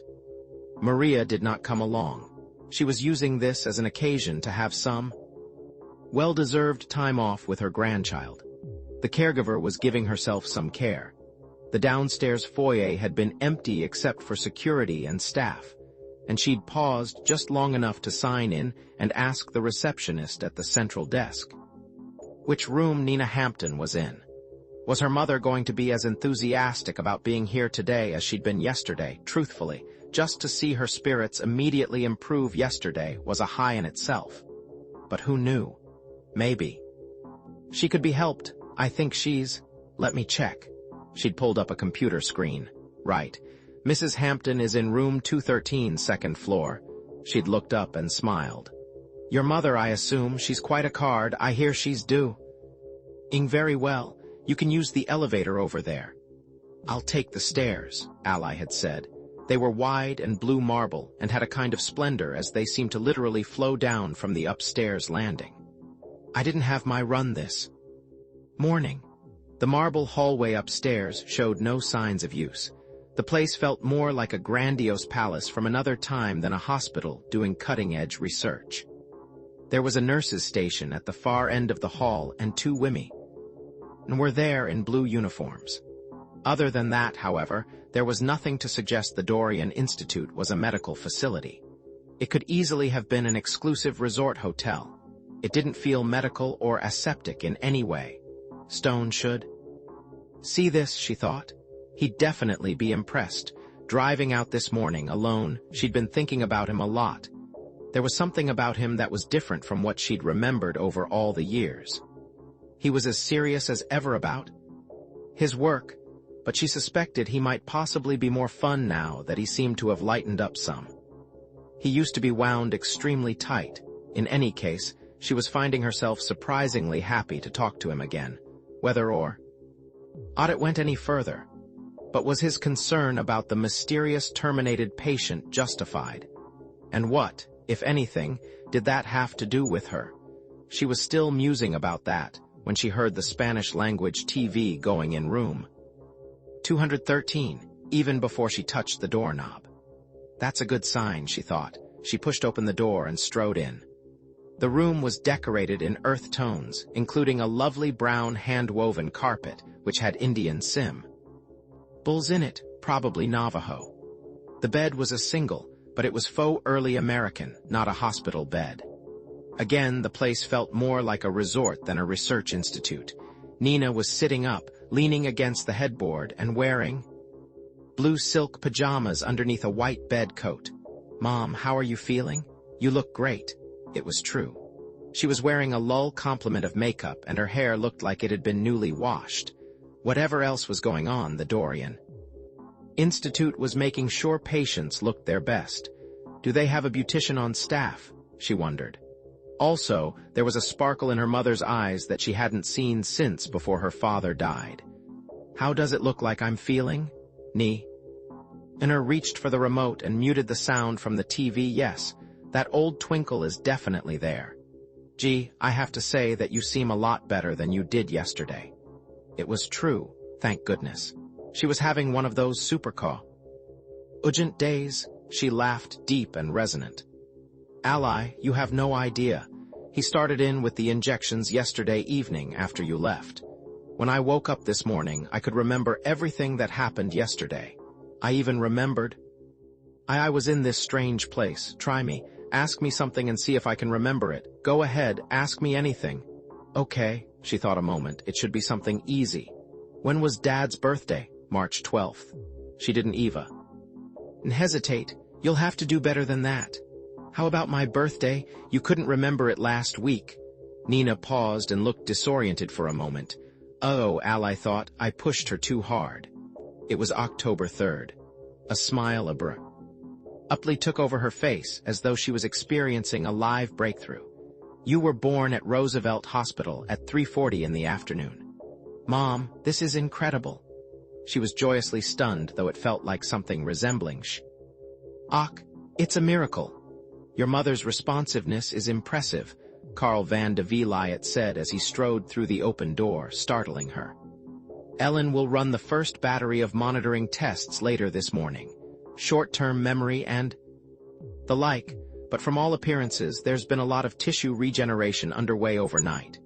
Is this permanent?" Ally asked, not wanting to let herself get her hopes up too soon. "And what is he doing?" "No one can answer that question." He looked at Nina and smiled. "But this is not some drug regimen to trick the brain's chemistry, Mrs. Hampton. You have my word. In Alzheimer's, tissue responsible for the production of certain neurotransmitters dies. What we're doing here is enabling your brain to regrow healthy, long-lived tissue to replace what has become damaged and destroyed by an excess of the wrong. Let's just say we're not trying to salvage damaged tissue. We're actually replacing a dysfunctional tissue in the cortical and hippocampal regions of the brain, so we're working with the body, and you're responding wonderfully." He turned back to Ally. "I've got to get back to the lab now. Come on down when you're ready and we'll finish the paperwork." She started to say she wanted to ask him to linger a moment and answer a few questions, but before she could, he disappeared into the hallway. "Ally, I haven't felt this alive in months," Nina bubbled on. Dr. V did a minor procedure late yesterday afternoon, using local anesthesia. Then he did something in his laboratory and came back and gave me an injection. Then there was another one this morning. It's supposed to continue for a week or two. Ellen said she'll be giving me one of those little memory tests every day to see if I'm improving, but I already know I can tell a difference. It's just been overnight, but I swear some of the haze is already gone. I'm so happy for you." Ally felt a surge of joy. Already she was thinking about some new trips they could take together. "Come over here and sit by me," she said, patting the bed. "I was thinking about Arthur again this morning. If Dr. V can do something for your heart, it would be a miracle that would have meant so much to him. It's just so sad he can't be here to see this." As Ally settled next to her, Nina reached over and took her hand. "I want to ask something, darling, just between us. Why do you think Seth Grant is doing this for us?" "What do you mean?" Ally was trying to read her thoughts, wondering where the topic was headed. Nina had declared on Sunday that she thought there was something evil about Grant. Now this. I hate to say it about my own son, but caring is not his first nature. "Mom, we see him so seldom. Do you really think either one of us still understands him?" Neen. And Grant had never been all that close. In fact, he'd always been something of a secretive loner within the family, even though he was very much an extrovert with his friends, of which he had many, or at least used to. Ally had left for college just as he reached high school, which meant she wasn't around during his impressionable teen years. And when she came back to take over CD space, he was virtually a fugitive from the family. I remember plenty of out him. "You think I don't know my own son, Lord help me." "Well, Mom, I'm not really prepared to talk about him. It was so upsetting just to see him, I couldn't really take everything in. She smiled and touched Nina's brow, which felt warm and flush. But I'll tell you something I am taking in. You're really looking great. I don't know what he's doing, but hope, darling. It's the greatest tonic in the world, even if there's no good reason for it. She squeezed Ally's hand. And I do so wish Arthur could be here now. I miss him so much. I know, Mom. He was as much a friend to me as he was a dad. She thought back fondly over her father's many passions and how she'd shared a lot of them with him. One had been the 19th century romantic poets, particularly Wordsworth and Shelley. Then he'd had his astronomy period, and they'd spent a lot of time together at the planetarium. But he took an interest in her passions as well. When at age 8 she decided to collect coins, he went to the bank and brought back rolls and rolls of dimes and nickels for her to go through. And during the summertime, he'd take her and Grant on the lure to Long Beach, every other Sunday. All summer long. That was why the pain, the personal loss of his horrible death had never fully subsided. Perhaps it never would. But the difference between them was that he had finally lost his will to live, whereas Ally found her own Wooker. Owing all the more with every new adversity she faced. The weaker her heart got, the more determined she was to exercise, whatever it took, to make it strong again. He would be so proud of the way you pulled seedy space back from the brink. She let a tear slide down her left cheek, smearing her makeup. I'll tell you something else, young lady. You take after us both when it comes to guts. My memory may be slipping, but I remember you were always willing to take chance. And I guess that's what we're doing here now, both of us. We're gambling on life. In your case, you've got a lot to lose. Ally looked at her. Nina was having one of her moments of incredible lucidity, but how did she know so much about what was really going on? Mom, did the doctor tell you the head nurse, Ellen, told me that you're going to undergo a procedure for your heart, that you're going to start today. Her eyes darkened. She also admitted he'd ever used the procedure on a condition like yours. It's completely experimental. You talked to her this morning? She took me downstairs, where they did my hair. She said Dr. V thinks it's important for everyone here to have a positive attitude. They ask you what you'd like, and then they try to do it. Now I'm ready for whatever comes next. She stared directly into Ally's eyes. But that doesn't mean I still can't be nervous about all this untried stuff. Mom, don't worry about me. I'm going to get through this. If you'll be strong for me, I promise I'll be strong for you. She got up and walked to the window. From this vantage, she could just see the lake down through the trees. They were starting put out leaves, but it was still early spring and nippy here, so they mostly had just buds. All the same, there was a sense of renewal about them, which made her think of her own body. Life is so bittersweet, Nina sighed. But you still want to go on living, even when it's a daily struggle. Either I'm an optimist or I'm pig-headed. You're just wonderful, Ally said. That's what you are. She glanced down at her watch.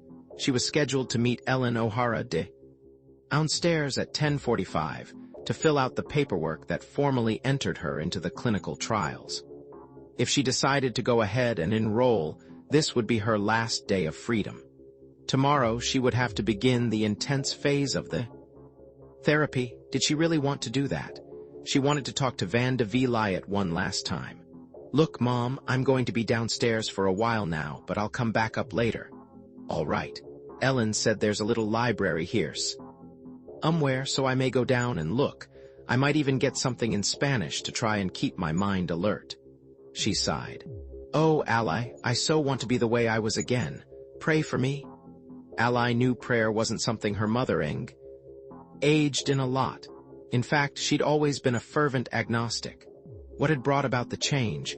Was it that she'd finally discovered that both her body and mind had limits and wouldn't do what she wanted forever? I'll pray for us, Bo. Mom, but we're going to be okay. I have faith. Good for you. She looked away. I'll try to have it too. Ally walked over and kissed her, then turned and headed out the door. Where was this all going to end? She had absolutely no idea. But with Nina's miracle change overnight, the concern she'd heard in the voice of Stone Ames seemed a million miles away. As she walked down the marble stairs, she tried to take the measure of the place. The Dorian Institute did inspire You with its look of utter perfection. It was an appropriate setting for miracles. When she got to the lobby, she saw Ellen stepping off the elevator coming up from the basement. "All set to get going?" she asked, walking over. "Before we start, any procedures, anything at all? We've got to fill out the forms for the NIH. Technically, what is going on here is a clinical trial, a very detailed study in which we constantly monitor the patients and try to measure their progress objectively. So we'll have to take some time and establish a very thorough baseline. We began that yesterday when you went to the clinic in New York for a stress test. Among other things, we'll be running an EKG on you here on it. Daily basis. And all this goes into my NIH files? Ally asked. They were getting on the elevator to go down. Not the raw data. It's our job to structure our patients' files in ways that will permit the NIH monitor, or other third parties, to assess our results quickly. They were getting off now, entering the starkly lit hallway that connected the laboratory and Dr. Van de Vliet's office with the examination rooms. Dr. V is working in the lab this morning so we can use his office to fill out all the forms. Ally could see Dr. Van de Vliet and 3 other people, members of his research team, all dressed in white, clustered around a blackboard, where he was drawing some kind of flowchart. Again, she was struck by his youthful appearance. He surely did not look a day older than 40 or 45 tops. This was the first time she had been in his office, and she paused to look around. As was usual, he had a wall of framed diplomas and certificates. From her cursory checkout, they seemed to correspond to the educational history she remembered from his CV. It was a spacious room with an executive feeling, and he had an expensive FIA screen 19-inch monitor sitting on the left-hand side of his desk. Next to it was a wooden table and chairs. A pile of NIH forms was there, along with a green Raku mug filled with ballpoint pens. He likes to let people use his office whenever possible, Ellen explained. It's a lot less institutional than the conference room. Ally settled at the table and picked up the form. They want a lot of personal information, Ellen went on, but your mother and I filled out her items yesterday, and it wasn't too hard. Needless to say, all personal information is completely confidential, even your name. After the first week, we only identify you with a coding system. As Ally was reaching for a pen, a petite blonde woman with a smashing figure strode through the door. She was wearing a lab coat, not a nurse's uniform, but it still showed off her curves. She was carrying a stainless steel tray containing a hypodermic needle and 3 glass vials. "Hi," she said with a smile. "I'm Dr. Connolly. Welcome to the Dorian Institute. We're all very excited about having you here." "Deb, come in," Ellen said, seeming slightly startled. "Is there something we forgot?" "No, I just need to take 150 milliliters of blood. We've got to get started on the cultures we'll be using ASAP." "Hang on a second," Ally said. "I was hoping to talk this over a bit more with Dr. Van de Vliet before I take the final leap." "You're free to dither as much as you like," Dr. Deborah Connolly said, her smile vanishing, "but our programs are on a schedule. I'll just be taking a small amount of blood. We can then get started on the cultures while you talk." She was already swabbing Ally's arm and feeling for a vein. "Now make a fist." Ally hated giving blood, and to distract herself she glanced around the office, trying to construct a life story for Dr. Carl Van de Vliet. Then she noticed a photo of him and a woman standing together on a bridge, next to a sign that said Charles River, which meant Boston, and they were holding hands and smiling. The odd thing was, the cars behind them were models at least 15 years old, yet he looked just the same as he did today. Whoa, there it is again, that odd age thing. There is something very strange about this man. She finally got up her urge to ask, "Dr. Connolly, do you know how old Dr. Van de Vliet is? He looks so young." "There are some things it's not polite to ask." She was capping off the vial and reaching for a second. Her voice had grown genuinely frosty. "Frankly, I don't see why. He knows everything there is to know about me. He has all my files." You could ask at the front desk for one of our brochures. I'm sure it would clear up any questions you have. She attached the second vial to the needle. I've seen it. I know when he went to school and all that. But still, if you really want to know personal things, you might just ask him yourself. You two seem to get along so well. What is with her?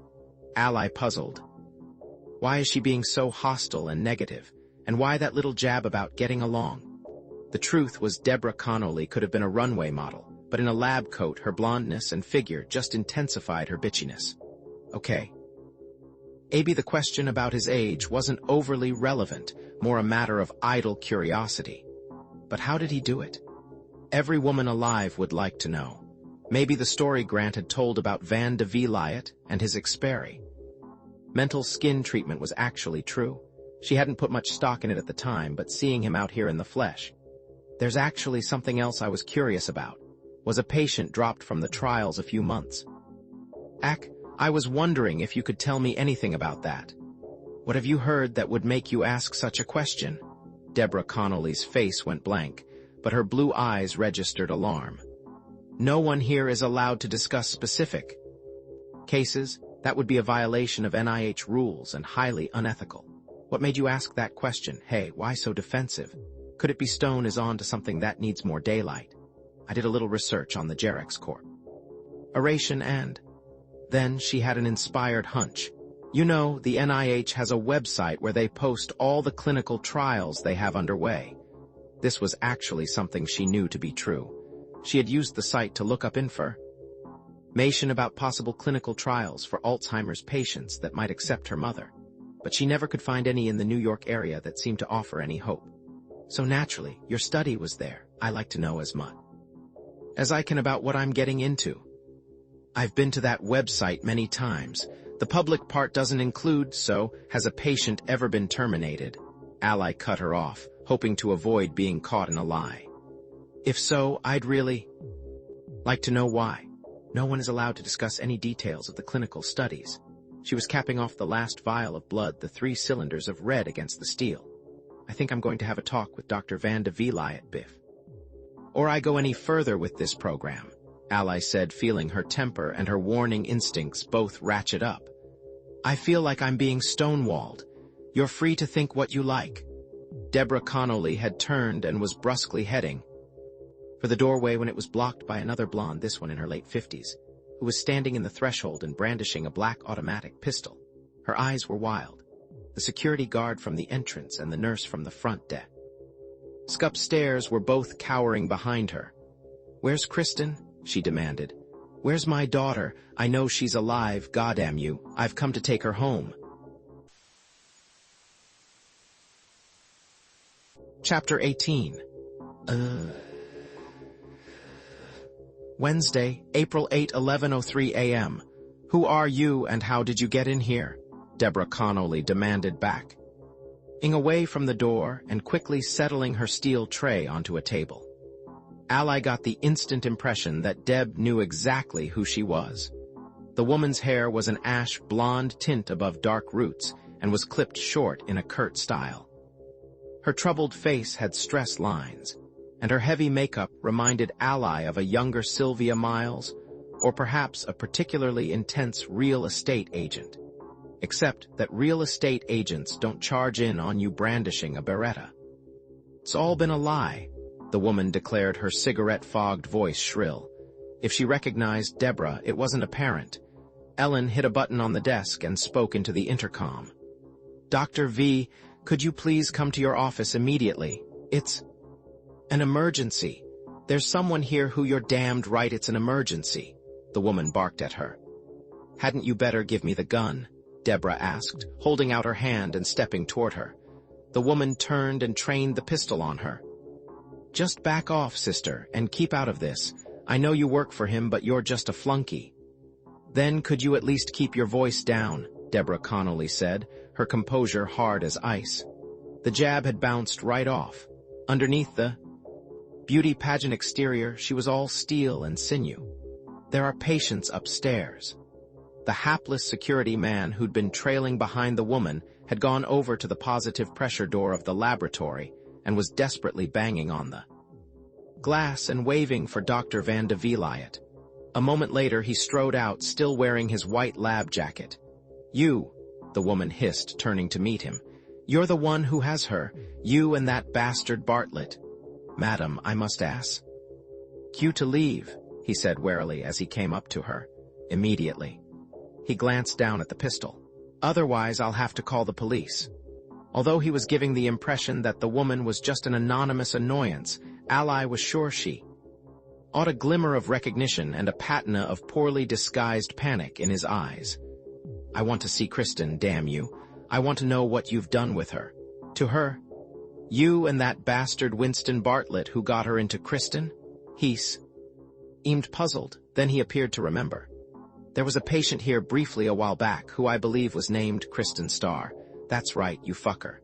And you damned well do remember her, and me, she's my daughter. Where is she? My God, I thought, could she mean that Kristen Starr, the one who had an interview show on cable? The world around this institute just keeps getting smaller. Ally had actually done an interior design project for Kristen Starr back when she was first getting up to speed at CD Space. It was one of her first jobs. At that time, Kristen had just signed a 2-year contract with and she wanted to renovate her co-op in Chelsea. But then, just as the job was completed, she sold the place and moved to a brownstone in the West Village, or so she'd said. Ally didn't know why she had done it, or where precisely she had moved to, but she got the impression some very rich new sugar daddy was setting her up, and he wanted the privacy of a townhouse. Could it be that Kristen was the mysterious missing patient Stone was trying to locate and interview? Ally hadn't seen her on TV for a while, so maybe she had moved on to other things. "I really don't know where she is now," Van de Vliet said. "She became emotionally unstable in the middle of her treatment. It's a rarity, but it has happened. She checked out. After that, that's a damned lie," the woman declared. "I know it now. That's what your receptionists have been telling everybody. It sounded a little like her at first, but now I realize it's preposterous. She didn't just up and run off. You're keeping her somewhere. Where is she? Where's my only child? Wherever she is, I can assure you she's most assuredly not here," Van de Vliet intoned smoothly, even as his eyes struggled to stay calm. "Would that she were. She wanted a procedure done, and I think we were having some success. But then she became traumatized for some reason best known to her and insisted on leaving. No one is forced to complete the regimen here against their will. As best I recall, someone said she went to a spa in New Mexico." "Oh, that's what your flunkies have been telling me over the phone, that she went to New Mexico to hide out. But now, I know everybody lied to me. For the last 3 years, she's been sleeping with that bastard Winston Bartlett, but now his office won't even return my phone calls. You all think you're so smart, but I could smuggle a gun past your guards. In my bra?" Her eyes had acquired a further kind of wildness now as she awkwardly began opening her purse, hanging from a older strap with her left hand while still holding the pistol in her right. "And I got a letter from her just this morning. The postmark is New York City." "So, what?" Van de Vliet's eyes began to blink rapidly. "She's not in New Mexico now, if she ever was." The woman waved a small tan envelope at him. There was large, loopy writing on the outside. Could I see that?" He started to reach for it, but she waved the black beretta at him and shoved the letter back into her purse. "No, you can't. What you can do is tell me where the hell you're keeping her. Now. Before we proceed any further, that gun really isn't necessary," Van de Vliet said as he reached and deftly seized her wrist. He was quick, and his quickness seemed to spook her, because just as he turned the pistol away, it discharged. The round went astray, ricocheting off a metal lighting fixture at the end of the hallway and into the wall. The hapless, unarmed Ard, who'd followed her downstairs, yelled, and dived behind a large potted corn plant near the office door. Both Ellen O'Hara and Deborah Connolly just stared, momentarily too stunned to move. Ally stepped toward the woman, wanting to help Van de Vliet disarm her. She was feeling her heart race dangerously upward. Van de Vliet was still struggling with the woman when the Beretta discharged again. This time it was aimed downward, at the hard tile floor, and the ricochet was not so harmless. The round bounced back and caught the woman in the chest, knocking her sideways. Van de Vliet unsuccessfully grabbed for her as she crumpled. Ally reached for her too, but by that time she was already on a floor. Ally pulled the hot pistol from her fingers, then turned and handed it to Ellen. "Here, for God's sake, do something with this." She realized she had never actually held a real pistol before. Blood was flowing across the floor. As Van de Vliet and Deborah Connolly began tearing open the woman's blouse, the bullet appeared to have entered her chest, just below the rib cage, a jagged wound caused by the projectile's tumble and splattered shape, and then exited a few inches away at her side. She had passed out. "Get a gurney now," he yelled to Ellen. "We've got to get her into her one and try to do something about the bleeding."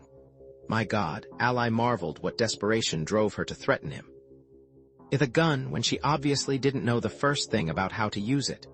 The woman's open purse was lying no more than 2 feet from where she had fallen, with the hallway rapidly filling as nurses from upstairs poured off the elevator. No one was paying any attention to anything but the prostrate woman. "Get the letter." Ally, she gingerly moved over to where the purse was resting and peeked in. There was a jumble of the usual things: cosmetics, a ballpoint, a change purse, an address book, and a billfold. There also was the tan envelope. Yes, the scene in the hallway was increasingly chaotic.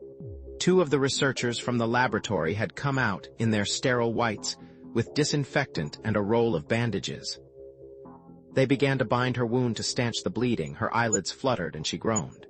"She's just in shock," Van de Vliet said with relief. "Ellen, page Michael and tell him to bring the ambulance around front, just in case. But I think we can handle this here." Now 2 nurses were rolling a gurney off the elevator. While Van de Vliet and the 2 lab researchers lifted her onto it, Ally realized that nobody seemed to think that calling the police about any of this would be a constructive step. She pulled out the letter and examined it. The oversized script on the front read Catherine Starr, 169 East 81st St. There was no return address, Catherine Starr. She was repeating the name and address, trying to lodge them in her memory, while she was pulling the letter out of the tan envelope. It was in the same rotund script as the address.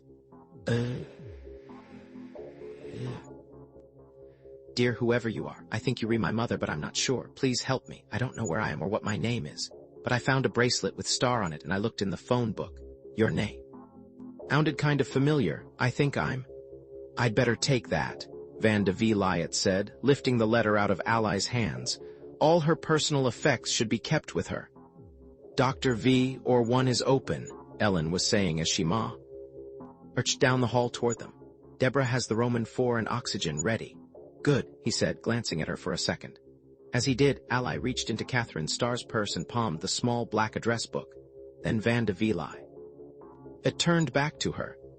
"Let me see about her bleeding and then I'll try to explain. I now remember this woman all too well. It's all coming back like a bad dream I'd repressed. I pegged her as schizophrenic the minute I saw her when she came here and tried to talk her daughter into leaving. She's paranoid, and what was Kristen Starr here for?" Ally asked. "I actually did an interior design job for her a few years back, and she never mentioned any health issues." "Actually nothing," he declared quickly. "She was having an early midlife crisis. I gather she'd had some kind of television program and her contract wasn't renewed. She'd decided it was because of her appearance." He shrugged and gestured with empty palms. "Eek, how absurd, but that's the way some women are. It turned out we had a mutual acquaintance who told her about the stem cell procedure here at the Institute. When he brought her in, I wasn't in a position to turn her away." "That wouldn't be Winston Bartlett by any chance?" He nodded. "As a matter of fact, he writes the checks, so he has a certain amount of influence around here. As it happened, I had experimented with a procedure some years ago involving stem cells and the epidermis. There seemed to be a regenerative effect, and I thought there was a reasonable chance she might respond to it. Since we had clinical trials for other stem cell procedures already underway, it was easy to fit her in. but I had a lot more important things going on at the time than her cosmetic work, so I didn't pay much attention to her. Then she abruptly left, and since then, I've had so much else happening. I just haven't thought about her. Was it not working? Is that why she left? Some of the staff swore it was having results. The truth is, I wasn't following her very closely.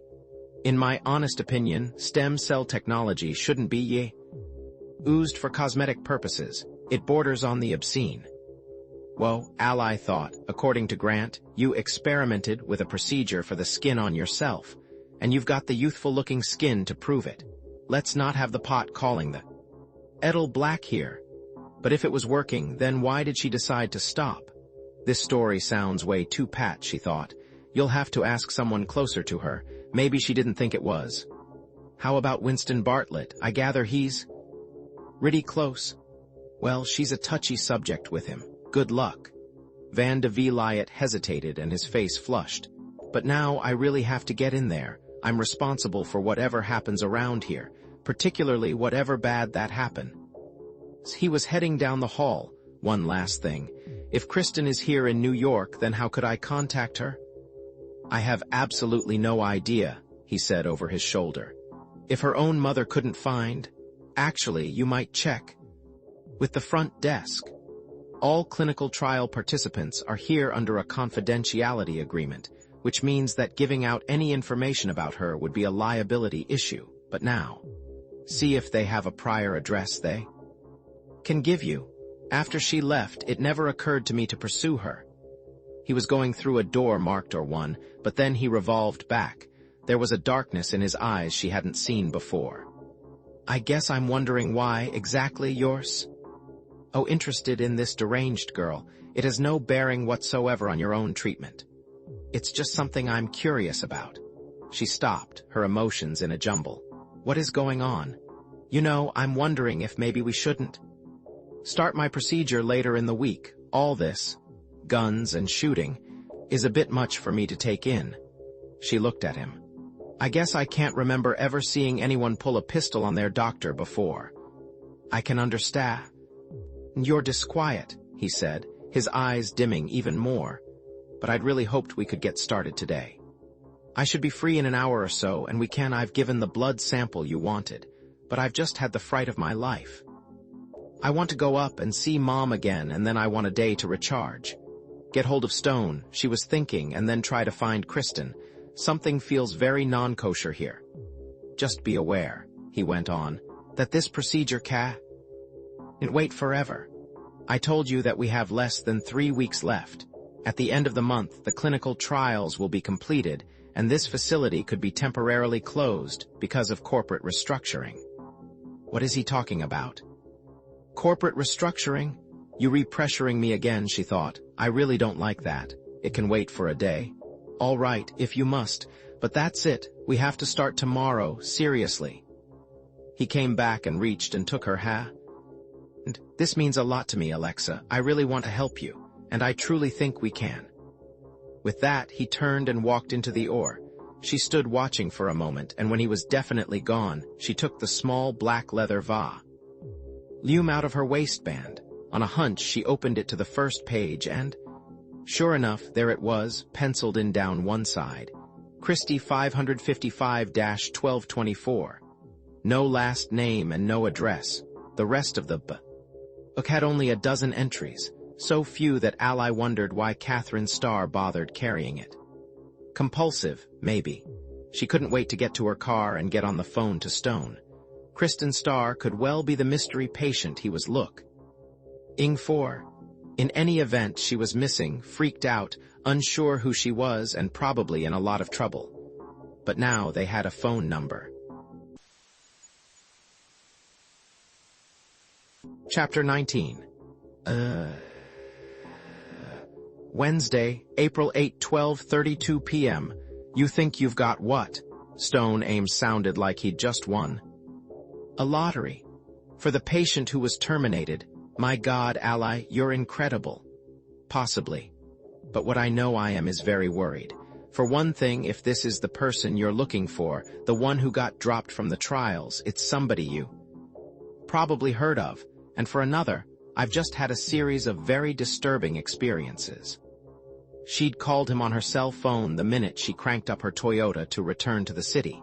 She couldn't get away from the Dorian Institute fast enough. After leaving Carl van de Vliet, she'd taken the elevator up to the second floor to check in on Nina. "What's all the excitement?" her mother had asked. "One of the nurses just told me that a deranged woman with a gun barged into the lobby looking for Dr. V, then she shot herself." "It's nothing, Mom. Everything is all right now." She hadn't wanted to upset Nina, but she was convinced Carl van de Vliet had just done some major lying.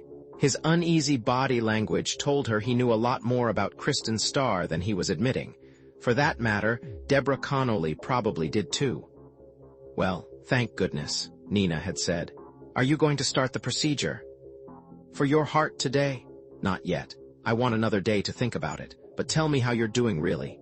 I mean, are you comfortable with how everything's going here? You can still stop if things don't feel right." Ally half wanted get her out of the Dorian Institute immediately. She didn't know what either of them had stumbled into.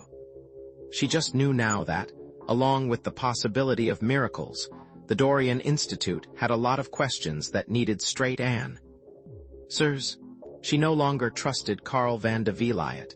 She had seen his facade crack momentarily, and what lay beneath it made her very uncomfortable. Furthermore, she thought he realized she knew he was lying, and it seemed to make him even more desperate to keep her there. "Ally, what a silly thing to say. Of course I want to stay." She'd fluffed up her pillow and reached for the TV remote. "Some of the smoke has already been blown out of my mind. I'm feeling clearer by the minute. There's surely got to be some placebo effect at work here," Ally thought, but still, she does seem more aware. "Okay, Mom, I'm going back into the city now, but I'll be here tomorrow and every day to check on you. Just don't let them do anything to you that seems strange." With that, she had given Nina a kiss on the forehead and taken the marble stairs down to the first-floor reception. It was now time to find Kristen Starr. The nurse at the desk was a woman named May Gooden. The main floor had returned to normal after all the excitement, with patients passing through as they came back from the cafeteria. Ally had decided to try a long shot and see if she could pry out any information about Kristen from the patient files. She asked point blank. "I guess Dr. van de Vliet was not aware of the legal strictures in our NIH agreement," May had said. "No personal information can be released without a patient's signed authorization. You do remember her being here, though? Kristen Starr?" "My lord, that's not something that goes unnoticed. She had an assumed name, but everybody knew who she was. A nice girl, nicer than you'd expect from seeing her on television. So when exactly did she leave? Surely you can tell me that harmless piece of information. It was several months ago, right?" May got a strange look in her eyes. "Who told you that?" I was downstairs when her mother showed up. I just got the impression that it was." May glanced furtively around. "I shouldn't be telling you this, but the truth is, I think she was still here until just a few days ago. She was down in intensive care. No nursing staff is allowed down there, just those medical research people he has working for him, what some of the nurses call the Gang of Four. But they brought her up in the elevator, and then an ambulance took her away." "When precisely was I've said too much already?" She glanced around again. "And I can assure you that Kristen didn't sign an authorization to give out her personal information." She abruptly turned frosty and officious, as though rethinking how open she'd just been. What was she afraid of? "Now, if you'll excuse me, I've got some things I need to do." Ally had nodded and thanked her and split. Thus the search had already produced an interesting factoid. Carl van de Vliet was most assuredly engaged in the practice of a big lie about Kristen. "Maybe you should start by telling me about the disturbing experience," Stone was saying, as the shadows of the trees that lined the leafy driveway glided past the Toyota's windshield. She told him about Catherine Starr and Kristen Starr. She also told him the disparate versions of Kristen's departure as recounted by van de Vliet and May Gooden. "Sounds like they've got a situation," Stone and declared, "They're trying to hide somebody who's well known, but you've got a number?" Like I said, I palmed Catherine's little black book, and it's got what could be the last known phone number for Kristen, since she probably left the institute.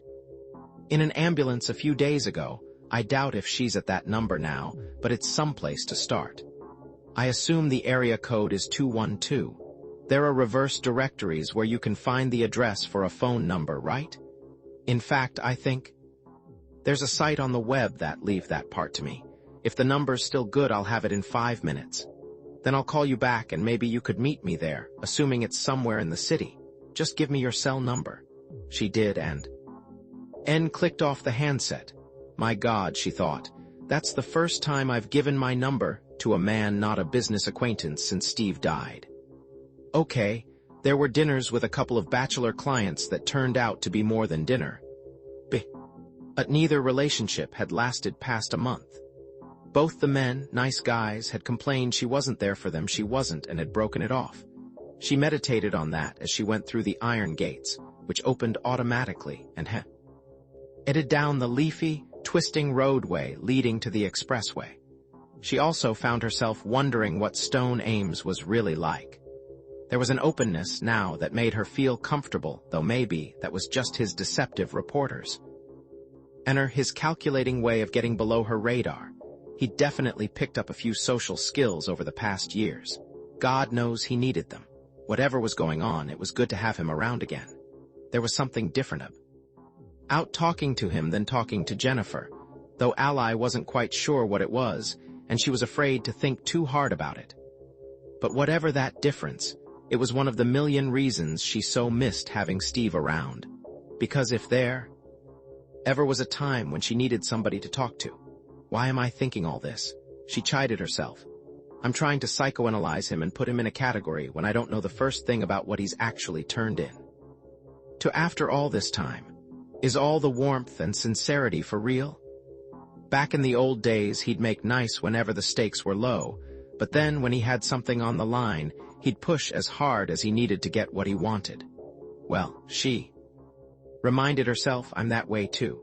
That was part of our problem. The phone beeped. Voila, Stone's voice announced. I got an address in the West Village. It's 217 West 11th Street. The phone is unlisted, but it's billed to her name, so you were right about the number. And get this, it hadn't been turned off. So I thought, idiot, why don't you do the obvious and just try calling? But her mother said she disappeared. Well, that's highly plausible.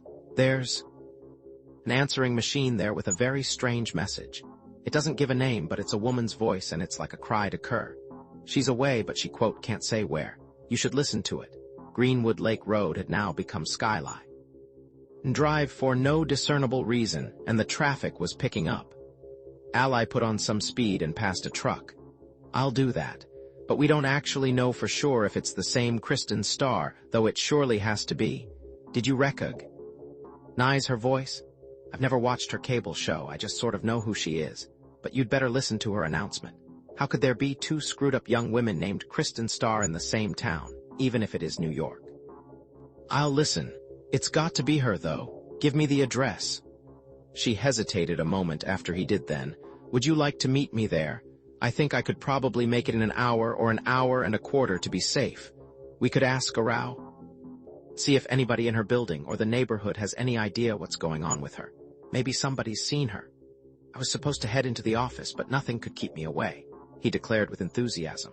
A patrol car was speeding by in the opposite direction, siren blaring. She waited for the noise to subside. Great. I'll try for an hour. Unless the traffic really gets crazy, you never know what to expect at the GW bridge, even in the middle of the day. She clicked off the phone, then checked the number in the front of the black address book and punched it in. The phone rang twice, and then an answering machine started. The voice making the announcement sounded thin, tiny, and fragile. Just hang on. It was the verbal equivalent of the loopy handwriting on the letter, a transparent attempt to bolster non-existent courage. Hi. I'm away for now, I can't say where, and I'm not sure when I'll be back. But you can leave a message or whatever in case I get a chance to pick them up at some point.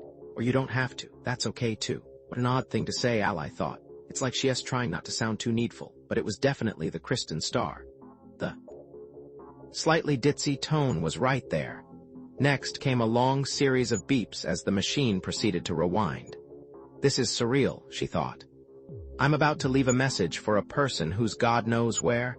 While the machine beeped, she tried to rehearse what she wanted to say, to make it as non-threatening as possible.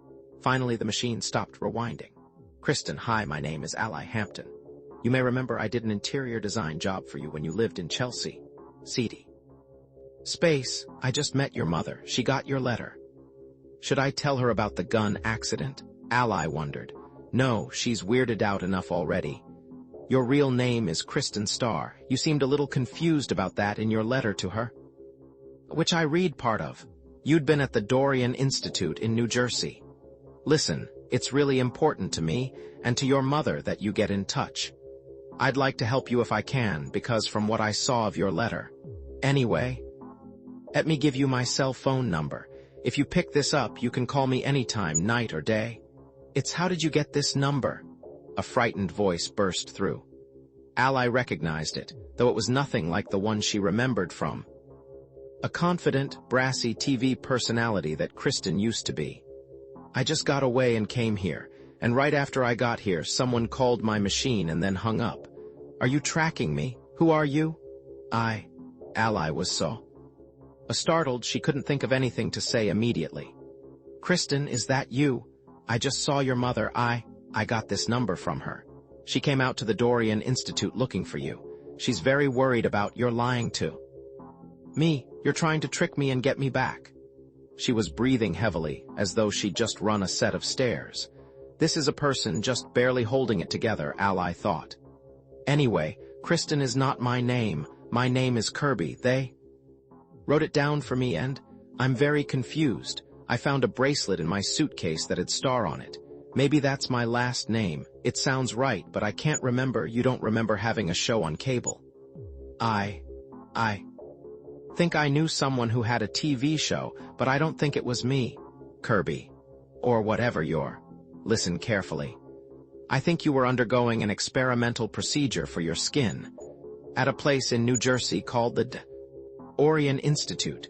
The doctor was Carl Van de Vliet. You were in clinical trials for the National Institutes of Health. Then something happened and you left. Do you remember why you left, or when? No, she stifled a sob. I can't remember anything. Ally took a deep breath, not liking the vibe she was getting. Do you want to talk about it? No, I don't want to talk to you or to anybody.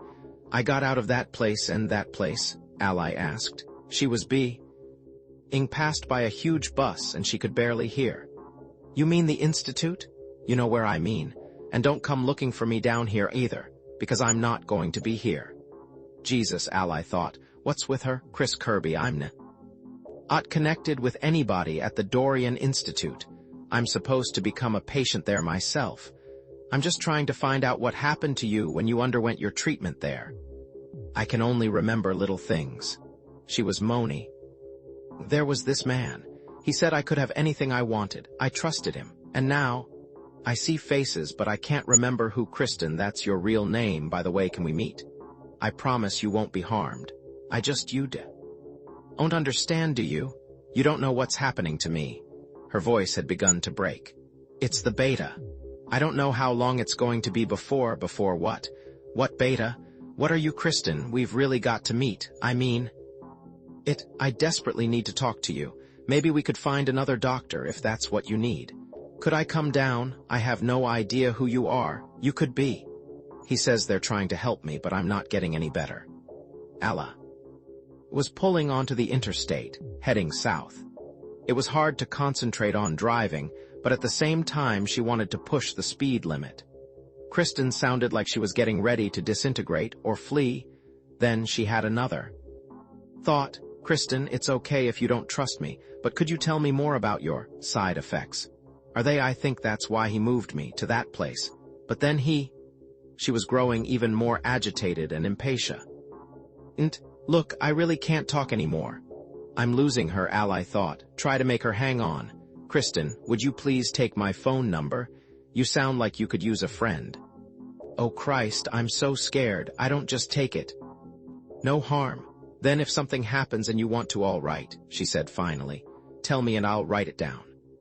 Ally gave it to her, then added, I run an interior design firm. I actually did some work for you once, so we've met. You can call my office, so let me give you that number too. No way am I connected to the institute where you were. She said she was writing it down. You know, Kristen went on, I think this is God's way of punishing me for wanting something nobody should have. Then she began to sob again. How exactly I found a door that wasn't locked and I just came here. I don't know what guided me. And when I got to this street, I knew exactly which building it was. There was no name on my bell or anything, but I knew. I even knew who had my emergency key.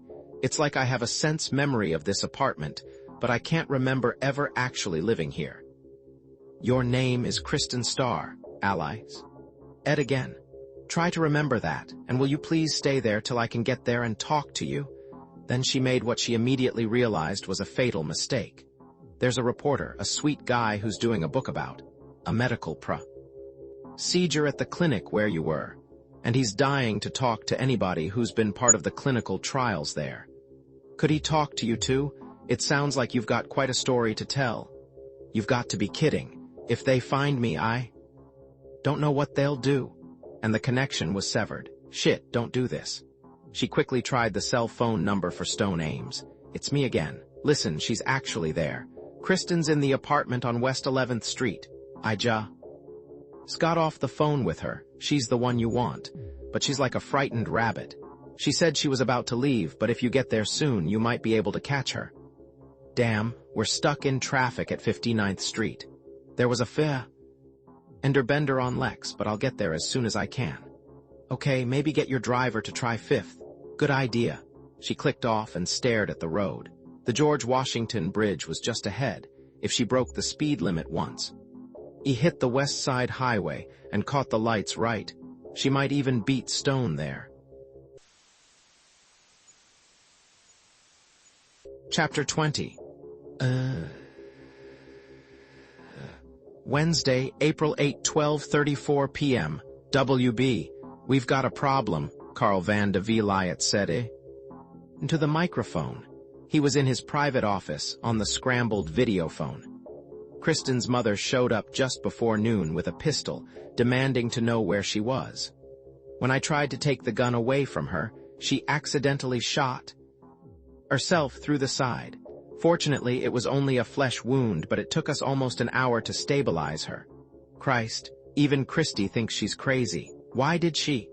Kristen smuggled her a letter somehow, and she came looking for her. He thought about how they shouldn't be having this conversation on any kind of phone, even one that was supposedly scrambled. But there was no choice. It gets worse. I just called Atady Park and they checked her room and Kristen's not there. She was there when Roxanne brought up her breakfast at 9, but nobody's seen her since. They assumed she'd gone back to sleep. Nobody there has any idea where she went. Shit. What am I paying them for? The staff is there for the sole purpose of making sure something like this didn't happen. Well, WB, that's your part of the show. I'm just trying to practice medicine. In any case, she slipped out somehow. So the thing now is, where did she go? Well, she didn't come here. Or at least she hasn't yet. Depending on how much she can still remember, she might have gone to her old place down in the village. Maybe she still has a homing instinct. That's probably the first location we ought to check. Jesus, if she gets recognized and starts acting crazy and then Cambridge Pharmaceuticals finds out, WB. The bigger problem now could be her mother, Catherine. You know her. She's unbalanced, but she also still remember how it all started. She was actually here a couple of times. If she sees Kristen, then God help us. Carl, I've got everything, and I do mean everything riding on this. What happened with that Hampton woman? You've got to get started with her. Is she on board yet or what? She was here this morning, but she got temporarily spooked by the gun and the craziness. She'll be back, though. When? I took care of it, trust me, Van de Villiet declared. In the meantime, I'll try to maintain Kristen's mother under sedation as long as possible. But we can't keep her out of touch forever. That would be flirting with kidnapping. I'll send Ken over to West 11th Street to check out her place, Bartlett said. If she's there, he'll get her. And he signed off, the image on the computer going dark. Van de Villiet felt a wave of apprehension. Every day it got worse. Would any of the other patients develop the syndrome? Or was its development unique? To the beta, Kristen had agreed of her own free will to undergo the beta, and she'd been warned that any experimental procedure involved significant risk. She'd signed release documents absolving Jerix of any liability. But when treatments go awry, patients tend not to recall the releases they signed. Undoubtedly, she'd now conveniently forgotten that fact, assuming she still remembered anything. Time to go back to the OR and see how Catherine was doing. He seemed completely stabilized and coherent. She could be moved down to the intensive care area in the floor below, the sub-basement. That way absolutely nobody could get to her. He clicked off the computer and walked back to the OR car. Well, she's awake, David said as he walked in. He'd been monitoring her. It's probably okay to move her. Thank God, Van de Villiet thought. Maybe there's some way to reason with her rationally. He moved over and looked down. Her hair was soaked with sweat and she looked very, very tired. Mrs. Starr, can you understand me? I'm Dr. Van de Villiet. I need to talk to you about your daughter, Kristen. Who are you? She mumbled, her eyes trying to focus. I'm Kristen's physician. She came to see me some months back. Do you recall? About her? Skin problem.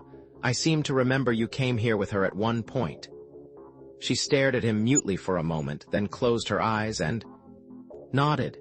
At that time, Mrs. Starr, we discussed some radical treatment options, things that hadn't been tried before. Do you have any recollection of that?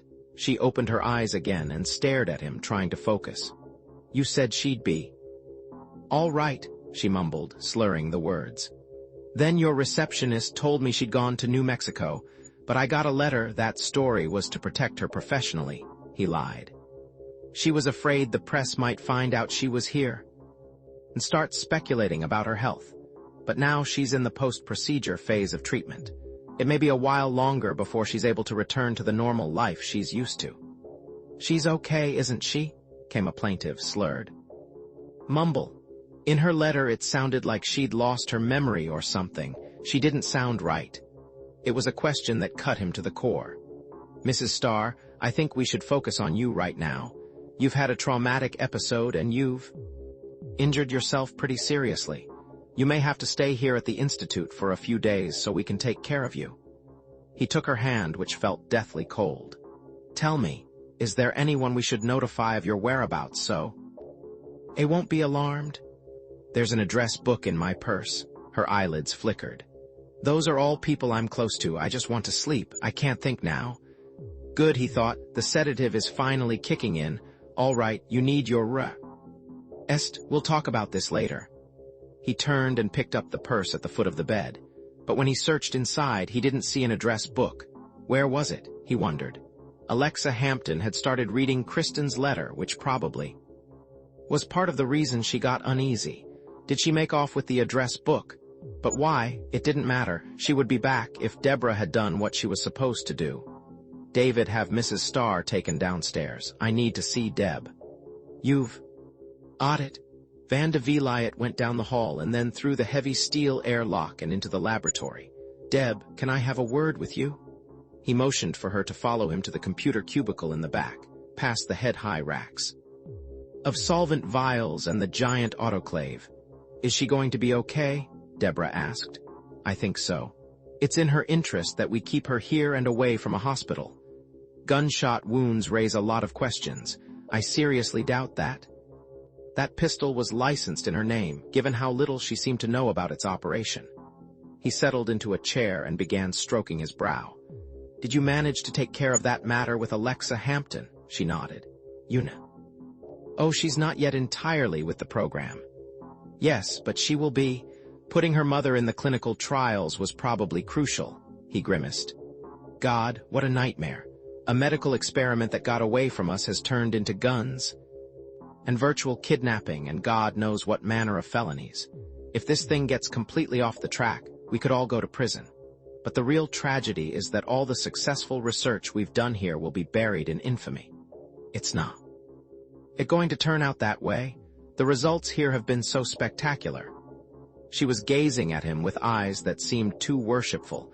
More and more she made him self-conscious. She needed a father, but he did not need a daughter. He lived on the memory of Camille. This has all got to be resolved soon, Deb. There's a reporter who found out that we had to drop a patient from the program, which would be Kristen, and WB thinks he's a little too close for comfort. Now Kristen's mother shows up. It's all starting to unravel.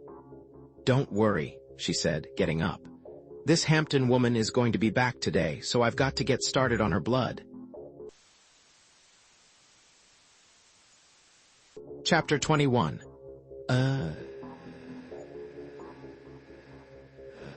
Wednesday, April 8, 2:41 p.m. Ally was very fond of Kristen's West Village neighborhood, since she herself had once had an apartment on West 11th Street, just west of 7th Avenue. The street was tree-lined, and many of its 19th-century townhouses were home to single families, though sometimes the ground floor, with the entry under the stoop, i.e., beneath the stairs, was rented out to provide a little side income. She had rented one of those garden apartments. The upstairs owners were two gay bankers and had loved it. However, it also was entirely possible that Kristen had the whole townhouse to herself. That was the kind of thing that a lot of celebrities who lived, or even just spent time, in New York did. There was privacy, and there also was the sense of living in an actual house instead of in some cookie-cutter apartment. Then again, she could have a downstairs neighbor. A solitary townhouse seemed somewhat at odds with the extroverted personality Kristen displayed on TV, but the privacy was probably intended. It more for her sugar daddy, Winston Bartlett, than for her. Ally had been pushing the pace ever since she got off the phone with Stone. At 23rd Street, she had peeled off the West Side Highway and gone over to 7th Avenue, where she had a straight shot downtown. She passed St. Vincent's Hospital and the notorious six-way intersection that caused so many accidents and hung a right on West 11th. She was approaching the corner at Bleecker Street when a huge black Incan Navigator lumbered in front of her at an angle that cut her off and blocked the street. Then the vehicle abruptly slammed to a halt. What? She hit her own brakes and managed to slide to a stop just before she collided with the Incan's rear bumper. At first she thought they'd deliberately cut her off, but then she realized the move had nothing to do with her. A man and a woman were piling out. He was muscular and balding, with dark hair and sunglasses, and he was dressed in black. She had red hair streaked with white and was dressed in a nurse's whites. They were in a major hurry. That was when she recognized the man she'd met at Gramercy Park. The Japanese sidekick Bartlett had called Ken. Oh shit. Then she realized that a 30-ish woman was running down West 11th Street toward them, carrying a dark green backpack in her left hand. They were gesturing for her to come to them and get into the vehicle, though she didn't appear to see them yet.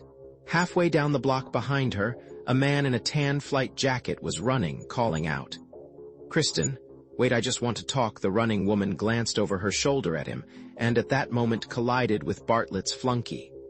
As she recoiled from the impact, the red-haired woman seized her left arm. "Kirby, come," the woman said. "You're not well, we'll take you back." "No," she yelled and twisted free of the woman's grasp. But now the Japanese guy had grabbed her arm. "It's going to be all right," he said as he caught the top of her head and started shoving her through the open door of the Navigator. "You shouldn't go out alone." At that moment, the man in the tan flight jacket reached the scene. It was Stone, but he'd been moments too late. He stretched his arm into the Lincoln and tried to take the girl's hand. "Kristen, don't go with them. I just need to talk. You don't need to do anything, pal," the man called Ken declare. "Except get out of the way."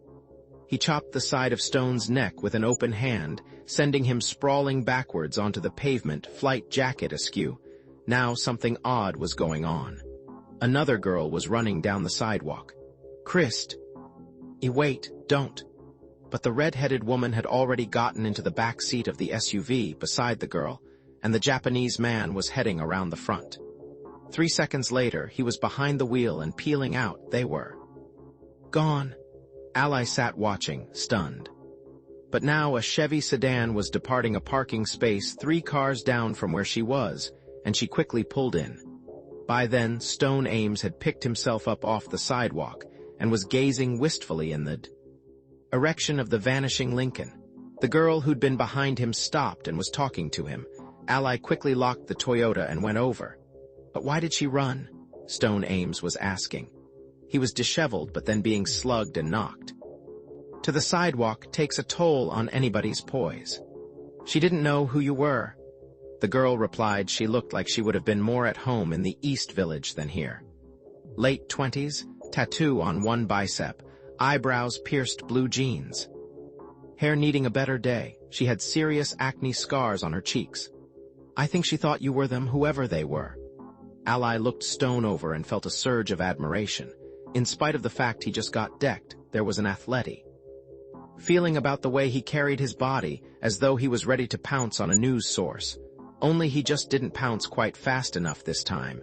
She walked up and gave him a hug, for a lot of reasons. "Hey, we can't go on me eating like this." "My God, how humiliating." He winced. "What in heaven's name just happened? That was Kristen, all right, but why was she running from you?" "I saw this woman walking very fast up the street carrying a backpack and I just took a shot and called out Kristen.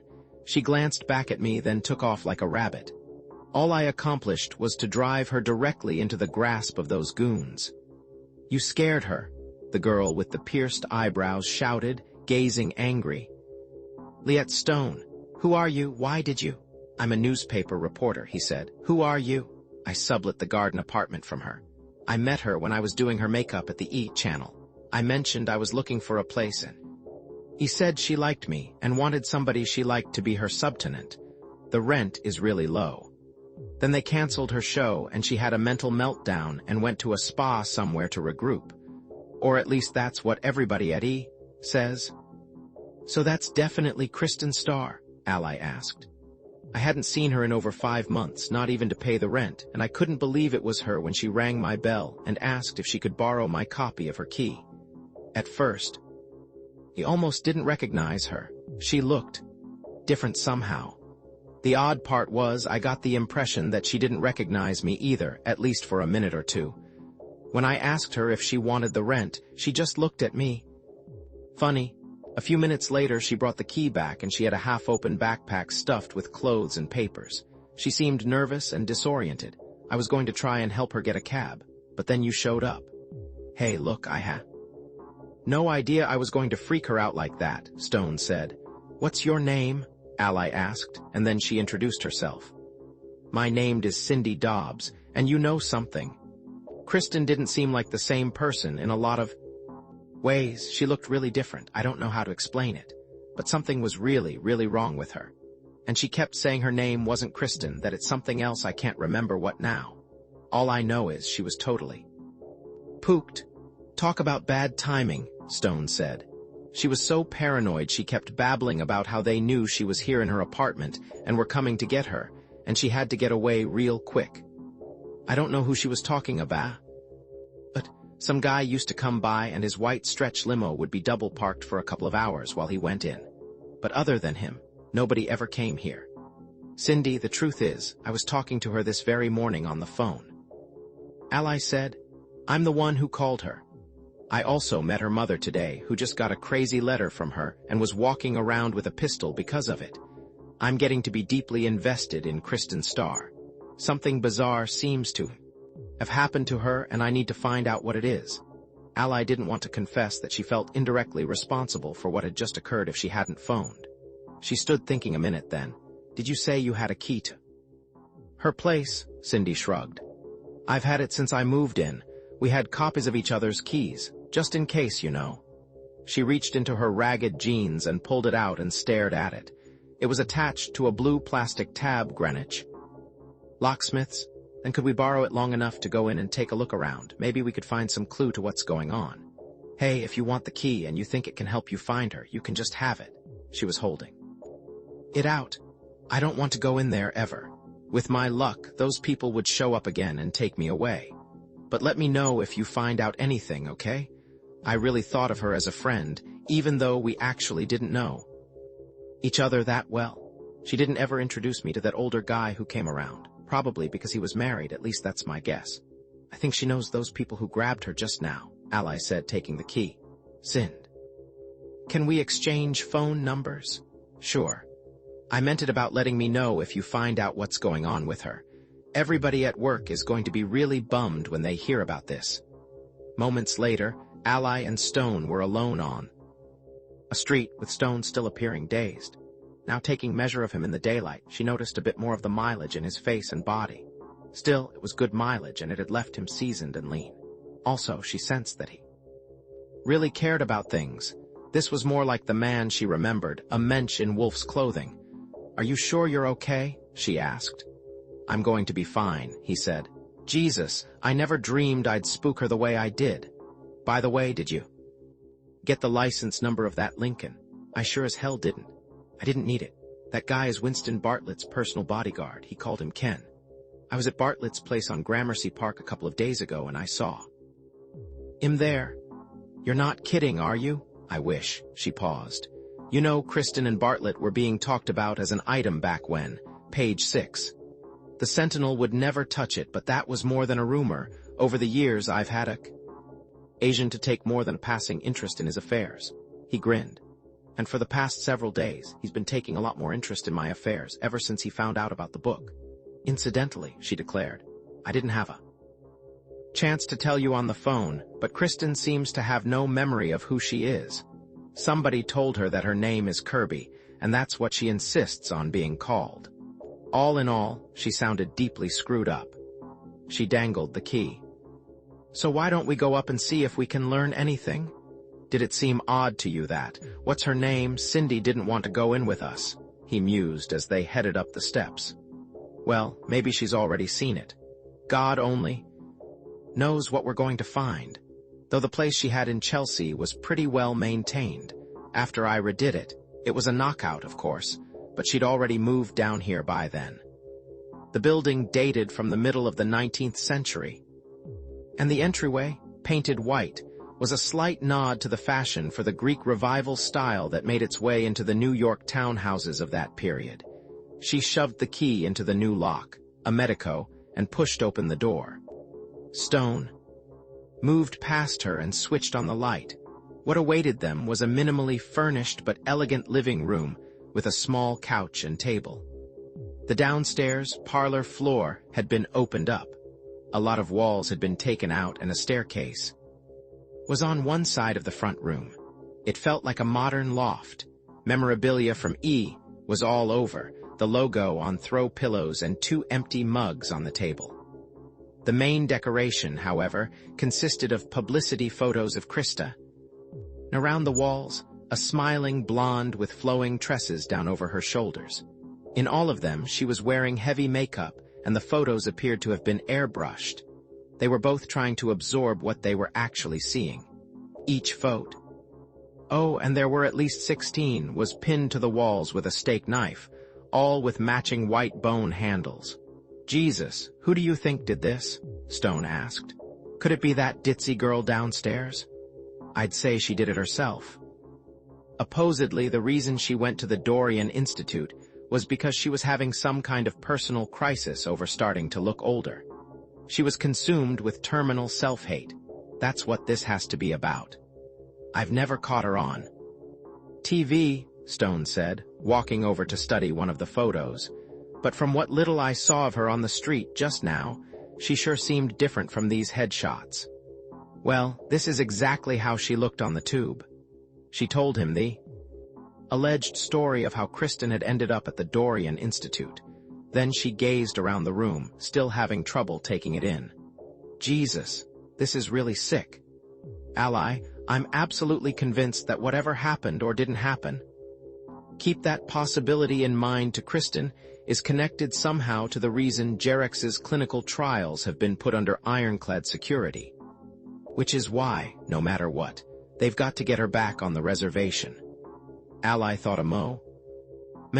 Van de Villiet told me she'd left the clinic of her own accord, which clearly was BS. Winston Bartlett has her stashed somewhere, probably in an apartment in one of the buildings he owns.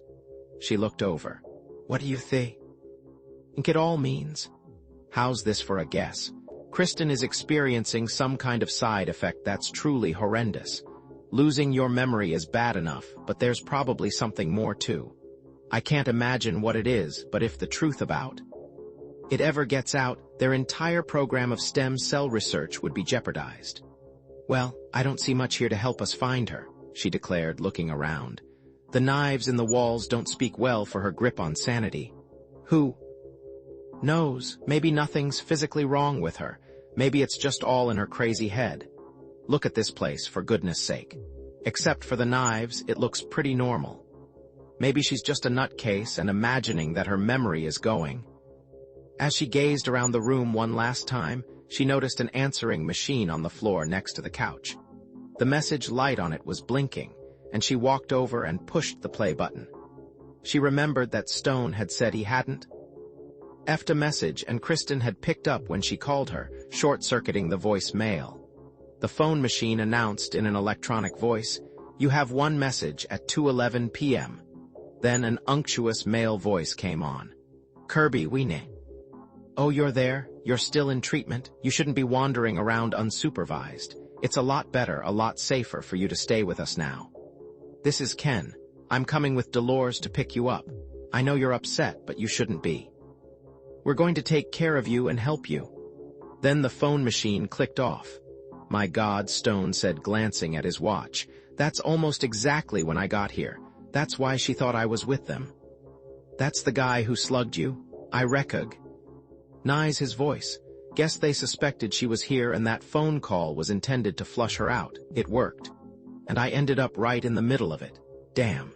She walked around the empty room, checking it out, except for the headshots stabbed to the wall. There was not a scrap of paper to be seen. So how do we find Kristen without a clue? She wondered. Should the kidnapping, if that's what it was, be reported to the police? But what proof do we have that any of it actually happened? And they're not going to third-degree Winston Bartlett. You know, Stone said, staring closely at one of the photos.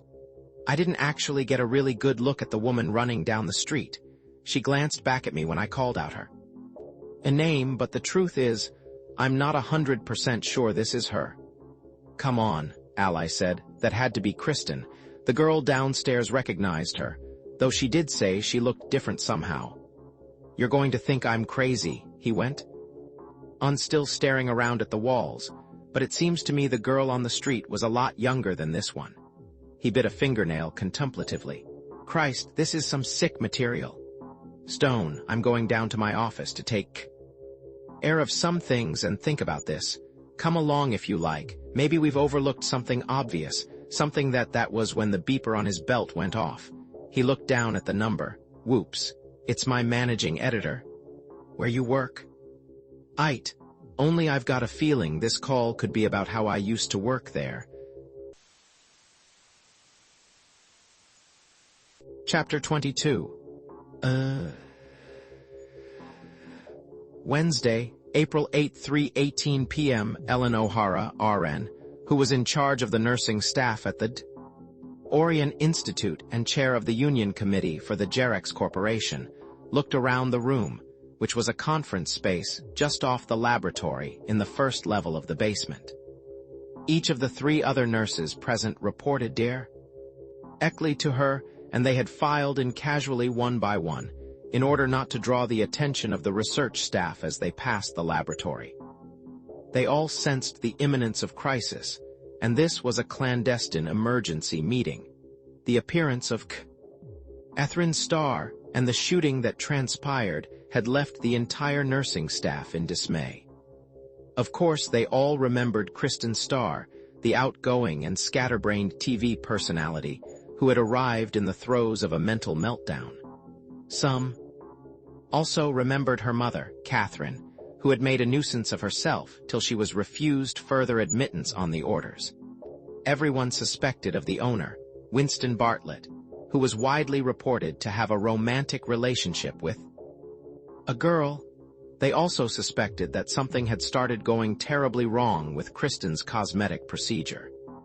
After seeming okay, her behavior had suddenly become erratic, and she had been immediately whisked into intensive care in the sub-basement and quarantined before anybody on the regular nursing staff could learn what the problem was. She was attended by the research team he had brought from California and the information officer at the registration desk in the lobby. May Gooden was instructed to say she had voluntarily left the program.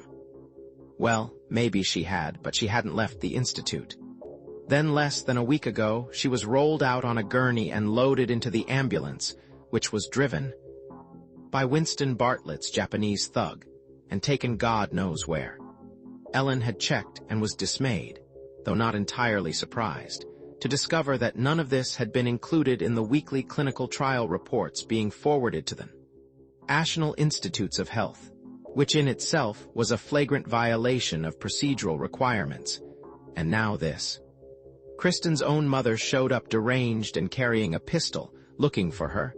How much longer would it be before the NIH or the police found out that something funny had gone on? Right now, the first thing to do was to get the 3 senior nurses in the room to put a lid on the rumors. They were her lieutenants. It was their job. Elise Baker, Single and Shaw. Erpenda Serbic was in charge of the 2nd floor. Mary Hines, a kindly mother of 2, had responsibility for the 3rd floor. And May Gooden, the queen of communication skills, handled the reception and oversaw the staff responsible.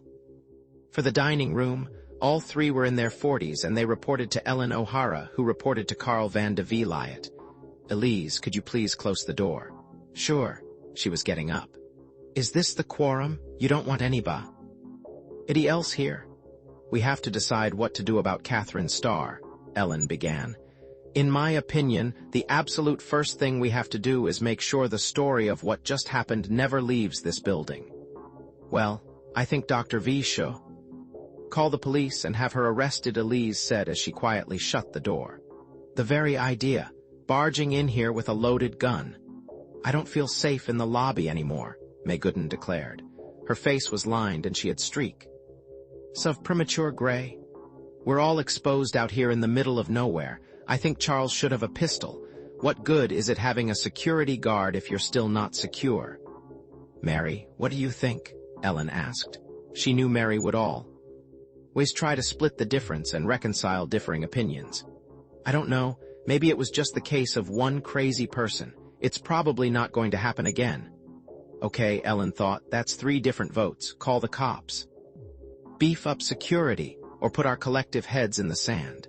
She worried about the others, but she was also worried about her own situation. Her husband Harold left her 8 years ago for a younger woman, and after reclaiming her maiden name, she'd raised their 2 young sons on her own. Now the oldest, Eric, was ready to start college, and she had no idea how she was going to pay for it if she lost this job. The Jerex Corporation paid her almost twice what she would be earning as an RN at an ordinary hospital. With her current salary, she had a shot at providing the boys with an education. Without it, if Jerex got embroiled in some horrible scandal and was put out of business, she had no hope whatsoever. Even worse, she might be named as being complicit in some unethical shenanigans, knowingly putting a patient at risk in a human trial. That would certainly drive a stake into the heart of her nursing career. Elise, we'd better think long and hard about bringing in the police. They would talk to Catherine, and she'd tell them Kristen was missing, and we simply have no idea where it would end. She paused.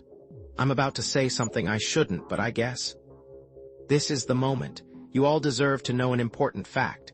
The NIH has not been told the reason Kristen Starr was terminated from the stem cell program. How do you know that? Elise asked. I just checked the reporting. Eckards, call it a hunch. We all know that for a formal clinical trial, that's a flagrant violation of NIH rules. "What are you saying?"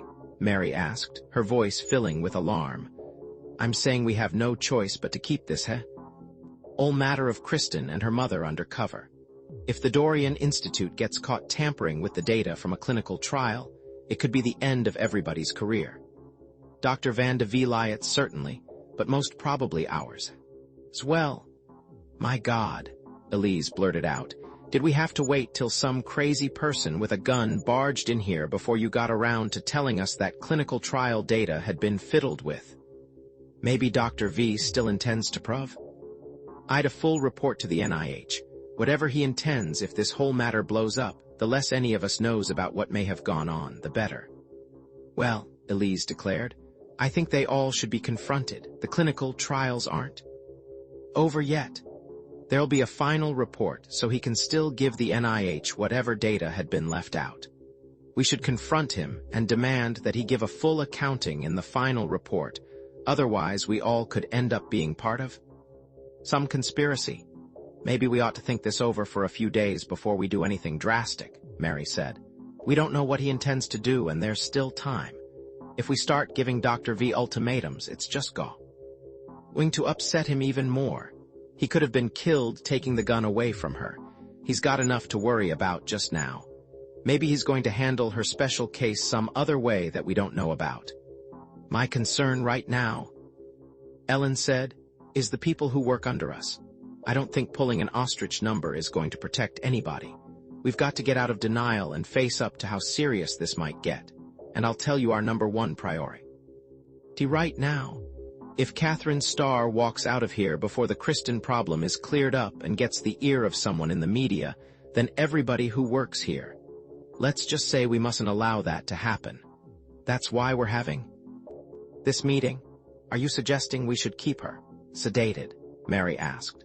"All her medications have to be approved by. No sedative should be listed on her chart, and I'm not telling you what to do, but use your imagination." It was a moment of silence as the implications of the unspoken order settled in. "And starting immediately, we need to hold a meeting of the staff on each floor and impress on them that the story of Catherine Starr must never leave this bill. Ding, ever. Remind everybody that that would be a serious violation of a staffer's original security agreement and would subject them to legal action the likes of which they can't even begin to imagine. And if somebody comes around asking questions about Kristen Starr, nobody here knows anything. We can say she was here because that's part of the record and she is no longer here. End of statement. Beyond that, nobody knows zip. This problem is far from over, Ellen. Old herself. God only knows how it's going to end." Chapter 23. Wednesday, April 8, 3:22 p.m. As Stone Ames stepped off the elevator on the 6th floor, his mind was running through his options. This phone call had to be about Winston Bartlett. He was going to step up the pressure. First there was the Hellfire meeting in Jane's office, and now he'd seen a kidnapping. Maybe this was about that. Was Jane going to pass along a threat of legal action if that crime got reported? The managing editor, Jay, had left a message with the 3rd-floor receptionist, Rhonda, to be forwarded to Stone. Gist. He was urgently required in the office of their corporate counsel. What does this tell me? He wondered. That they're going to try to do something to me that could have legal ramifications. No, more likely it means that I'm going to be given an ultimatum, maybe an injunction. And Jay gets to deliver it with all the legal trimmings. Still, he was determined to go on. You shall know the truth, and the truth shall make you jive, right? Well, not necessarily, but at the least, the truth could make a hell of a book. And with that came financial freedom, at least for a while. The hallway felt desolate and ominous as he walked through the doorway that opened onto the cubicles. Jane Tully was down on the 3rd floor, but he wanted to stop by his desk first and see if there'd been any further communications from Winston Bartlett. Possibly there still could be a deal in the making. The room itself was silent, no one meeting his eye. Maybe, he thought, it's the middle of the afternoon and everybody's dozing off from a late lunch. But when he got to his cubicle, he realized why he had suddenly become invisible. The top of his desk was bare, and there were 3 large cardboard boxes sitting on the gray carpet next to it. "I think I get the picture," he said to the empty space. It looked like Winston Bartlett had just provided him with a career decision. For a moment, he felt his life passing before his eyes, but then all he could think about was the future. This was not just the end of a wage-slave era, it was the beginning of the next phase of his life. He saw everyone still avoiding his eyes as he turned around and walked back to the elevator. How much did Jane know about this? She had to know everything, which was why Jay sent him to see her. She would have no qualms about giving someone the axe, including a former lover. When he stepped off the elevator on the 3rd floor, Rhonda looked at him as though he were a corpse. I know she's here. Don't bother buzzing her." He strode purposefully down the hallway, realizing it was probably the last time he'd ever walk it, and pushed open Jane's door. She was on the phone and looked up startled, putting her hand over the mouthpiece. "What, just came to say farewell? Jay told me to come see you. I guess he was sure you'd want to be part of this important life moment." "Stone, for God's sake," she turned back to the phone, "let me. I call you tomorrow." She slammed down the receiver. "You have to know I had nothing to do with this. Bartlett got to the family. I think it was one of those noblesse oblige kind of things. Old money meets new money and needs to placate it. The Sentinel is only marginally a profit-making enterprise, and the last thing they need is a lot of shit from their landlord. He wanted you gone. And since your job was a small price for them to pay to ensure domestic tranquility. Do the math. Sorry, but that's how it had to be. For God's sake, Stone, why did you drive him to this?" The ironic thing was, she was managing to look vaguely contrite, tugging at a lock of short hair. He wasn't sure how she had the brass. "Apologies from the executioner are traditionally a tough sell. Let me tell you something, Jane. I already know more about Winston Bartlett than he wants. He had somebody kidnapped today before my very eyes. I even got slug trying to stop it. So you can tell his lawyers to tell him he'd better back off. The people who did it were recognized and they work for him. If he wants to play tough, I could have a heartfelt exchange with somebody I know very well. At the 6th precinct, and also with the tabloids, where I know a shitload of hungry columnists. Winston Bartlett could get real famous real fast. Stone, you brought this on yourself. I tried to warn you, but you're hell-bent on your own destruction. You're your own worst enemy." She picked up her BlackBerry and switched it off and sighed. "You never listened to me before, and I don't expect you to do it now, but take some free advice anyway. Try not to piss off important people. It is frequently a negative career move. Jane, you know John Kennedy once said, sometimes party loyalty asks too much, and I think that moment for me is now.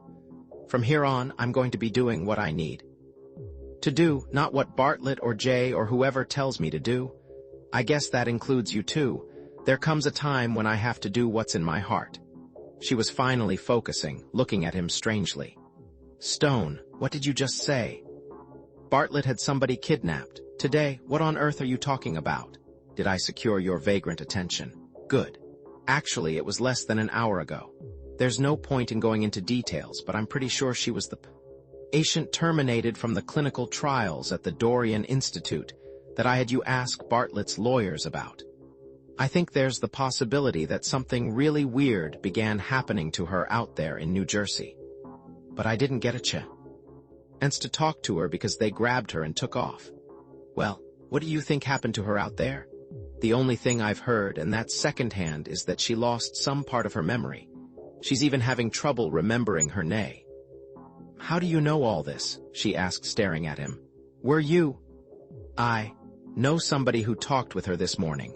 Just a few short exchanges on the phone, that's all I can tell you. They're doing something very powerful there at the Institute, but in her case it seems to have gone horribly wrong. That's my best guess. So they dropped her from the clinical trials and gave her a new identity and stashed her someplace incommunicado. But she got away for a couple of hours somehow and managed to go back to her old apartment. In her case, it's a village townhouse, but Bartlett nabbed her back. If you really believe all that, Stone, shouldn't you be worried for your own safety? It was clear she was finally taking him seriously. Bartlett got me fired. That's probably enough for now. I don't know enough to be a threat to him yet. But what if you find out? Whatever it is you're looking for, then I'll know if medical miracle will sometimes come with a strange price. She was looking at him, pity entering her dark eyes. What are you going to do for money? The child support you send to Amy? She hesitated. I'm so sorry about this, Stone. If you need a little help for the short term, don't go there. I can take cash out on a couple of credit cards, and when I turn in the manuscript for the book, I'll get the other 2/3 of the advance. After that, I'm hoping I might get an actual career.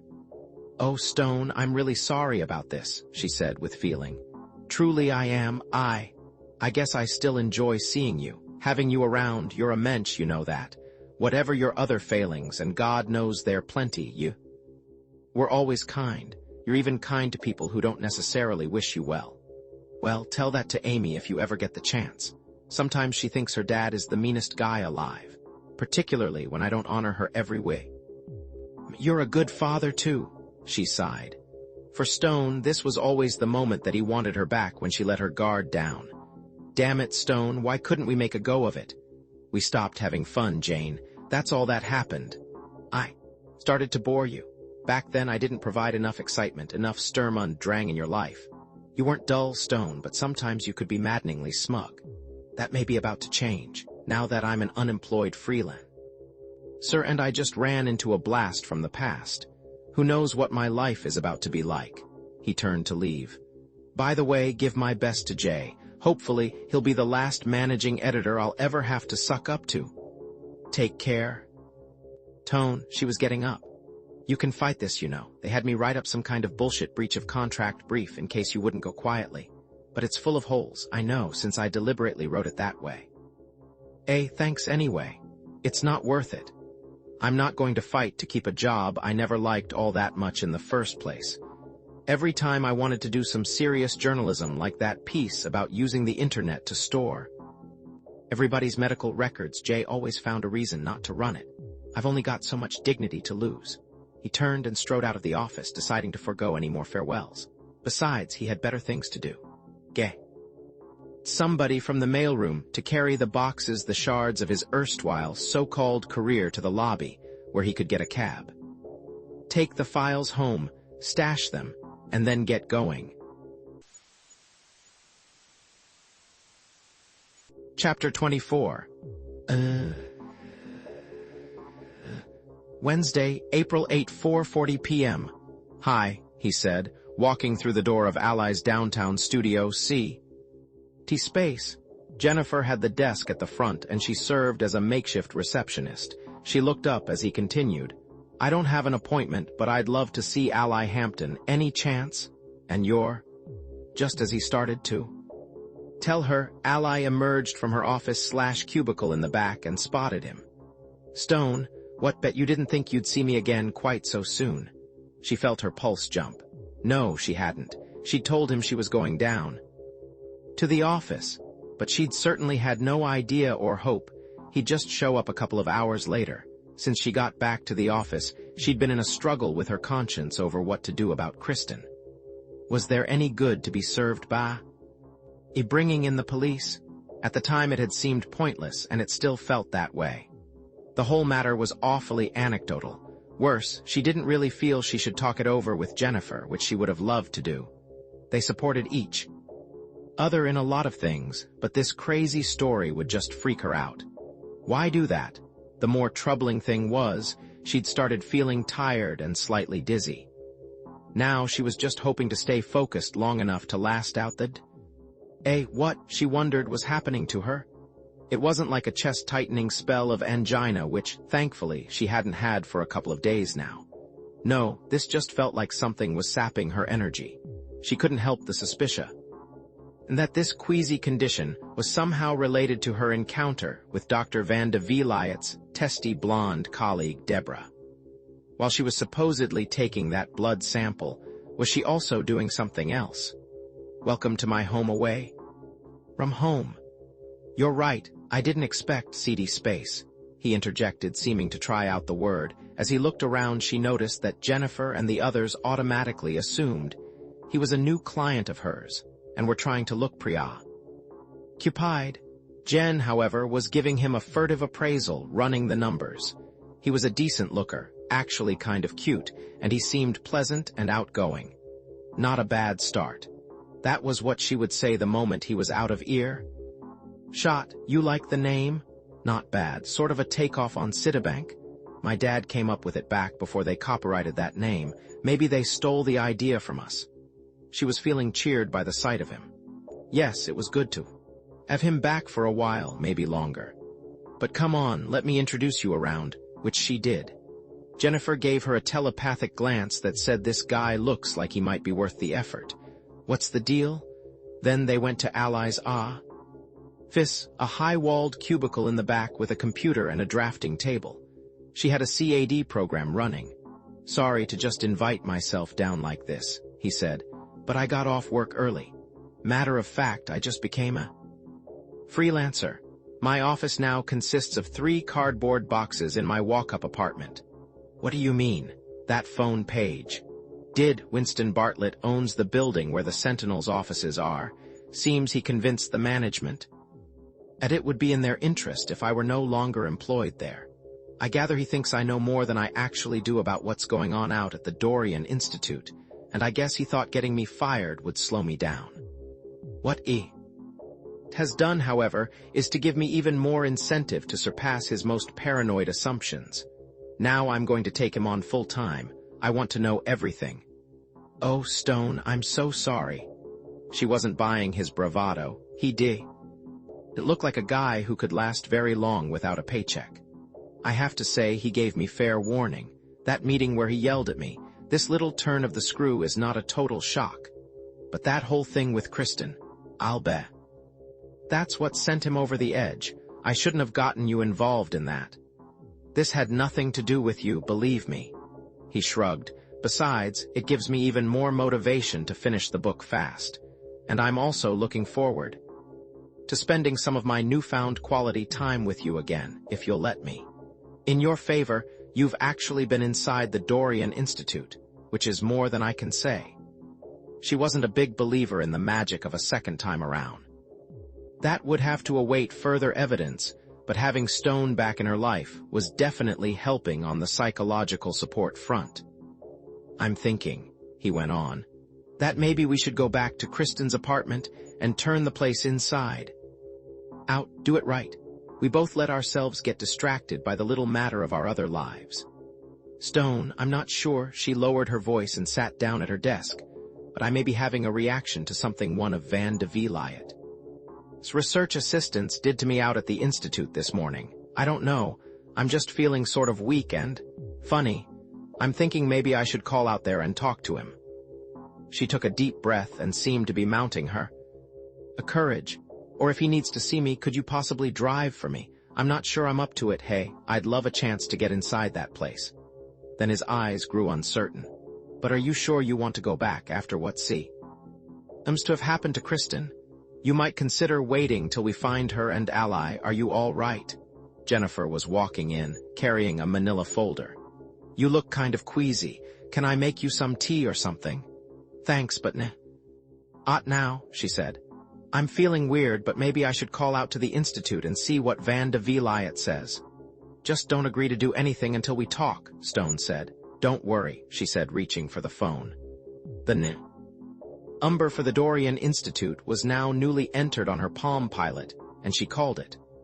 When the receptionist answered, she gave her name and asked for Dr. Van de Vliet. I was there this morning and gave a blood sample to Dr.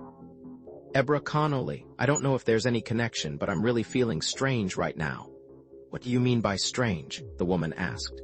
Can you describe how you feel exactly? He's in the lab downstairs. That's just it. I'm not sure I need to actually see him. I'd just like to talk to him. He doesn't like to be disturbed, unless it's something very important. It's important enough for me to try to call him, she declared, feeling herself abruptly. I'm weak and dizzy, and my stomach is not in such great shape either. What did you have for lunch? My God, she realized she hadn't actually had any. After the disaster with Kristen, she'd been in such turmoil that she hadn't even thought about food. On the other hand, she knew what food deprivation felt like. This was something else. I didn't have all that much lunch, but that's not the problem. Now, will you please put me through? Let me see what I can do. She said, I'll call down and ask him. He might be able to see you. Ally listened as the line went blank. That was when she remembered she had some smoked turkey in the office fridge. Maybe a quick sandwich was called for while she waited. Stone was looking around the offices, taking everything in. Carrying the phone, she walked out and followed him. What, she wondered, was the place telling him about her? The meager furniture was low-slung and utilitarian, with lots of beige and arc brown, and there were several huge storage files for blueprints and designs. There also was a comfortable, easy chair and lamp near a bookcase in the corner. On the table next to the chair were 2 British mysteries and a thick, recent written history of New York City. He walked over and picked it up. It was 760 pages long. This your idea of reading for relaxation? He asked, waving it at her. I tried to get through it, but I only got up to the 1930s, and then I started having a bout of acute sleeping sickness every time I picked it up. Hey, the history of this city is a mental hobby of mine. It's always renewing itself. She smiled. Think about it when developers convert industrial space to residential, we end up getting a lot of work. Then she heard the phone crackle alive. It was Van de Vliet. Alexa, what seems to be the problem? She told him. Then I think it's important that you come back out here as soon as you can. I can't say anything until I've seen you. This could be something that could affect your procedure. But what do you think? I don't diagnose over the phone. I was about to go home, but I'll wait for you. She listened as he clicked off. Shit. What did he say? Stone asked. He said I've got to come out. Do you really want to do that? I don't know. But what's the point of going to a doctor here? They wouldn't know, then at least. Let me drive you, Stone declared. And I'll make damn sure they don't pull something funny. Ally, Jennifer said, you look absolutely wiped out. Before you do anything, at least let me fix you a sandwich. I think there's some turkey in the fridge. I was thinking about that. She glanced at Stone. You want something? Sure, I'll have whatever you're having. Don't be so sure. Jen can tell you I take mayo and mustard both. I know it's weird, but that's the way I am. Then I give it a try. I want to get to know you all over again. Also, I hate to say it, but I think maybe I ought to swing by the apartment and get some things, just in case. She listened to her own voice and wondered, would whatever happened to Kristen happen to me too? Maybe, she thought. What I really ought to take with me is a gun. Maybe Catherine Starr had the right idea. Jennifer finished the sandwiches and was wrapping them. Ally, I'll go with you to your place and pick up Knickers. She can stay with me till you know what's going on. Thanks, Jen. I was hoping you'd volunteer. She knew she could have dropped a hint and made it happen anyway, but this was nicer. She then went around and had a few last words. It felt like a goodbye, and she didn't want it to. But it did. 10 minutes later, while Stone waited in her double-parked car, she and Jennifer took the elevator up to her Barrow Street apartment. Where did you find that man? Jennifer asked as soon as they got on. He seems nice. Interesting. He's not a client, is he? And pardon me for noticing, no wedding ring. He actually found me, Ally declared, punching her floor. It's a long story. He was a guy I was deeply in love with for about 15 minutes back around college. The old flame I told you about, remember? Then we started getting on each other's nerves. We're both going easy on the personal details right now.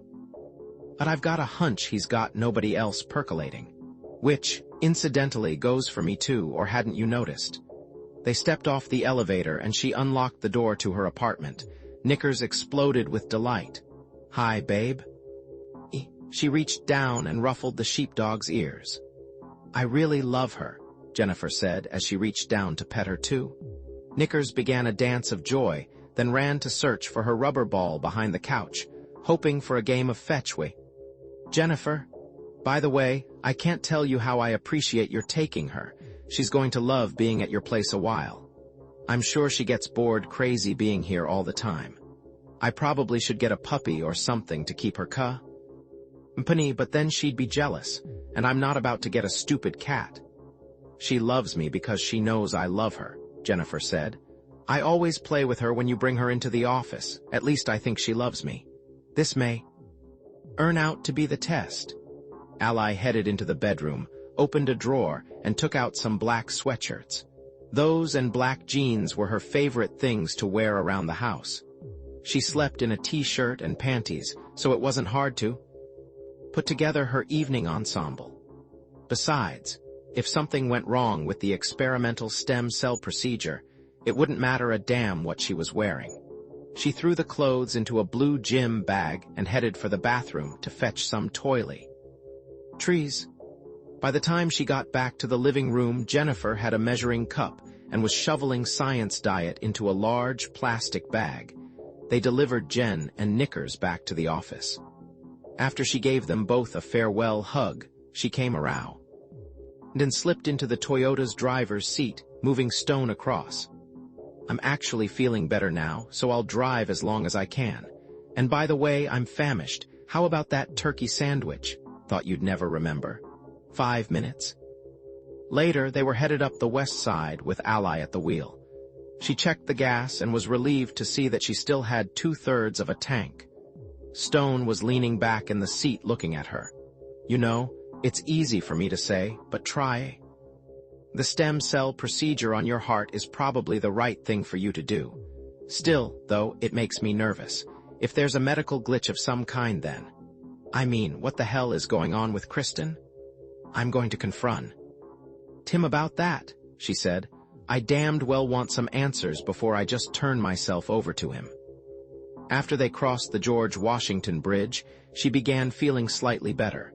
Maybe, she thought, whatever it is going to pass. As they headed north up the tree-shrouded highway, she decided to ask him a question that had been nagging at her mind. Stone, I know you hate to have these talks, but something about you doesn't quite compute for me right now.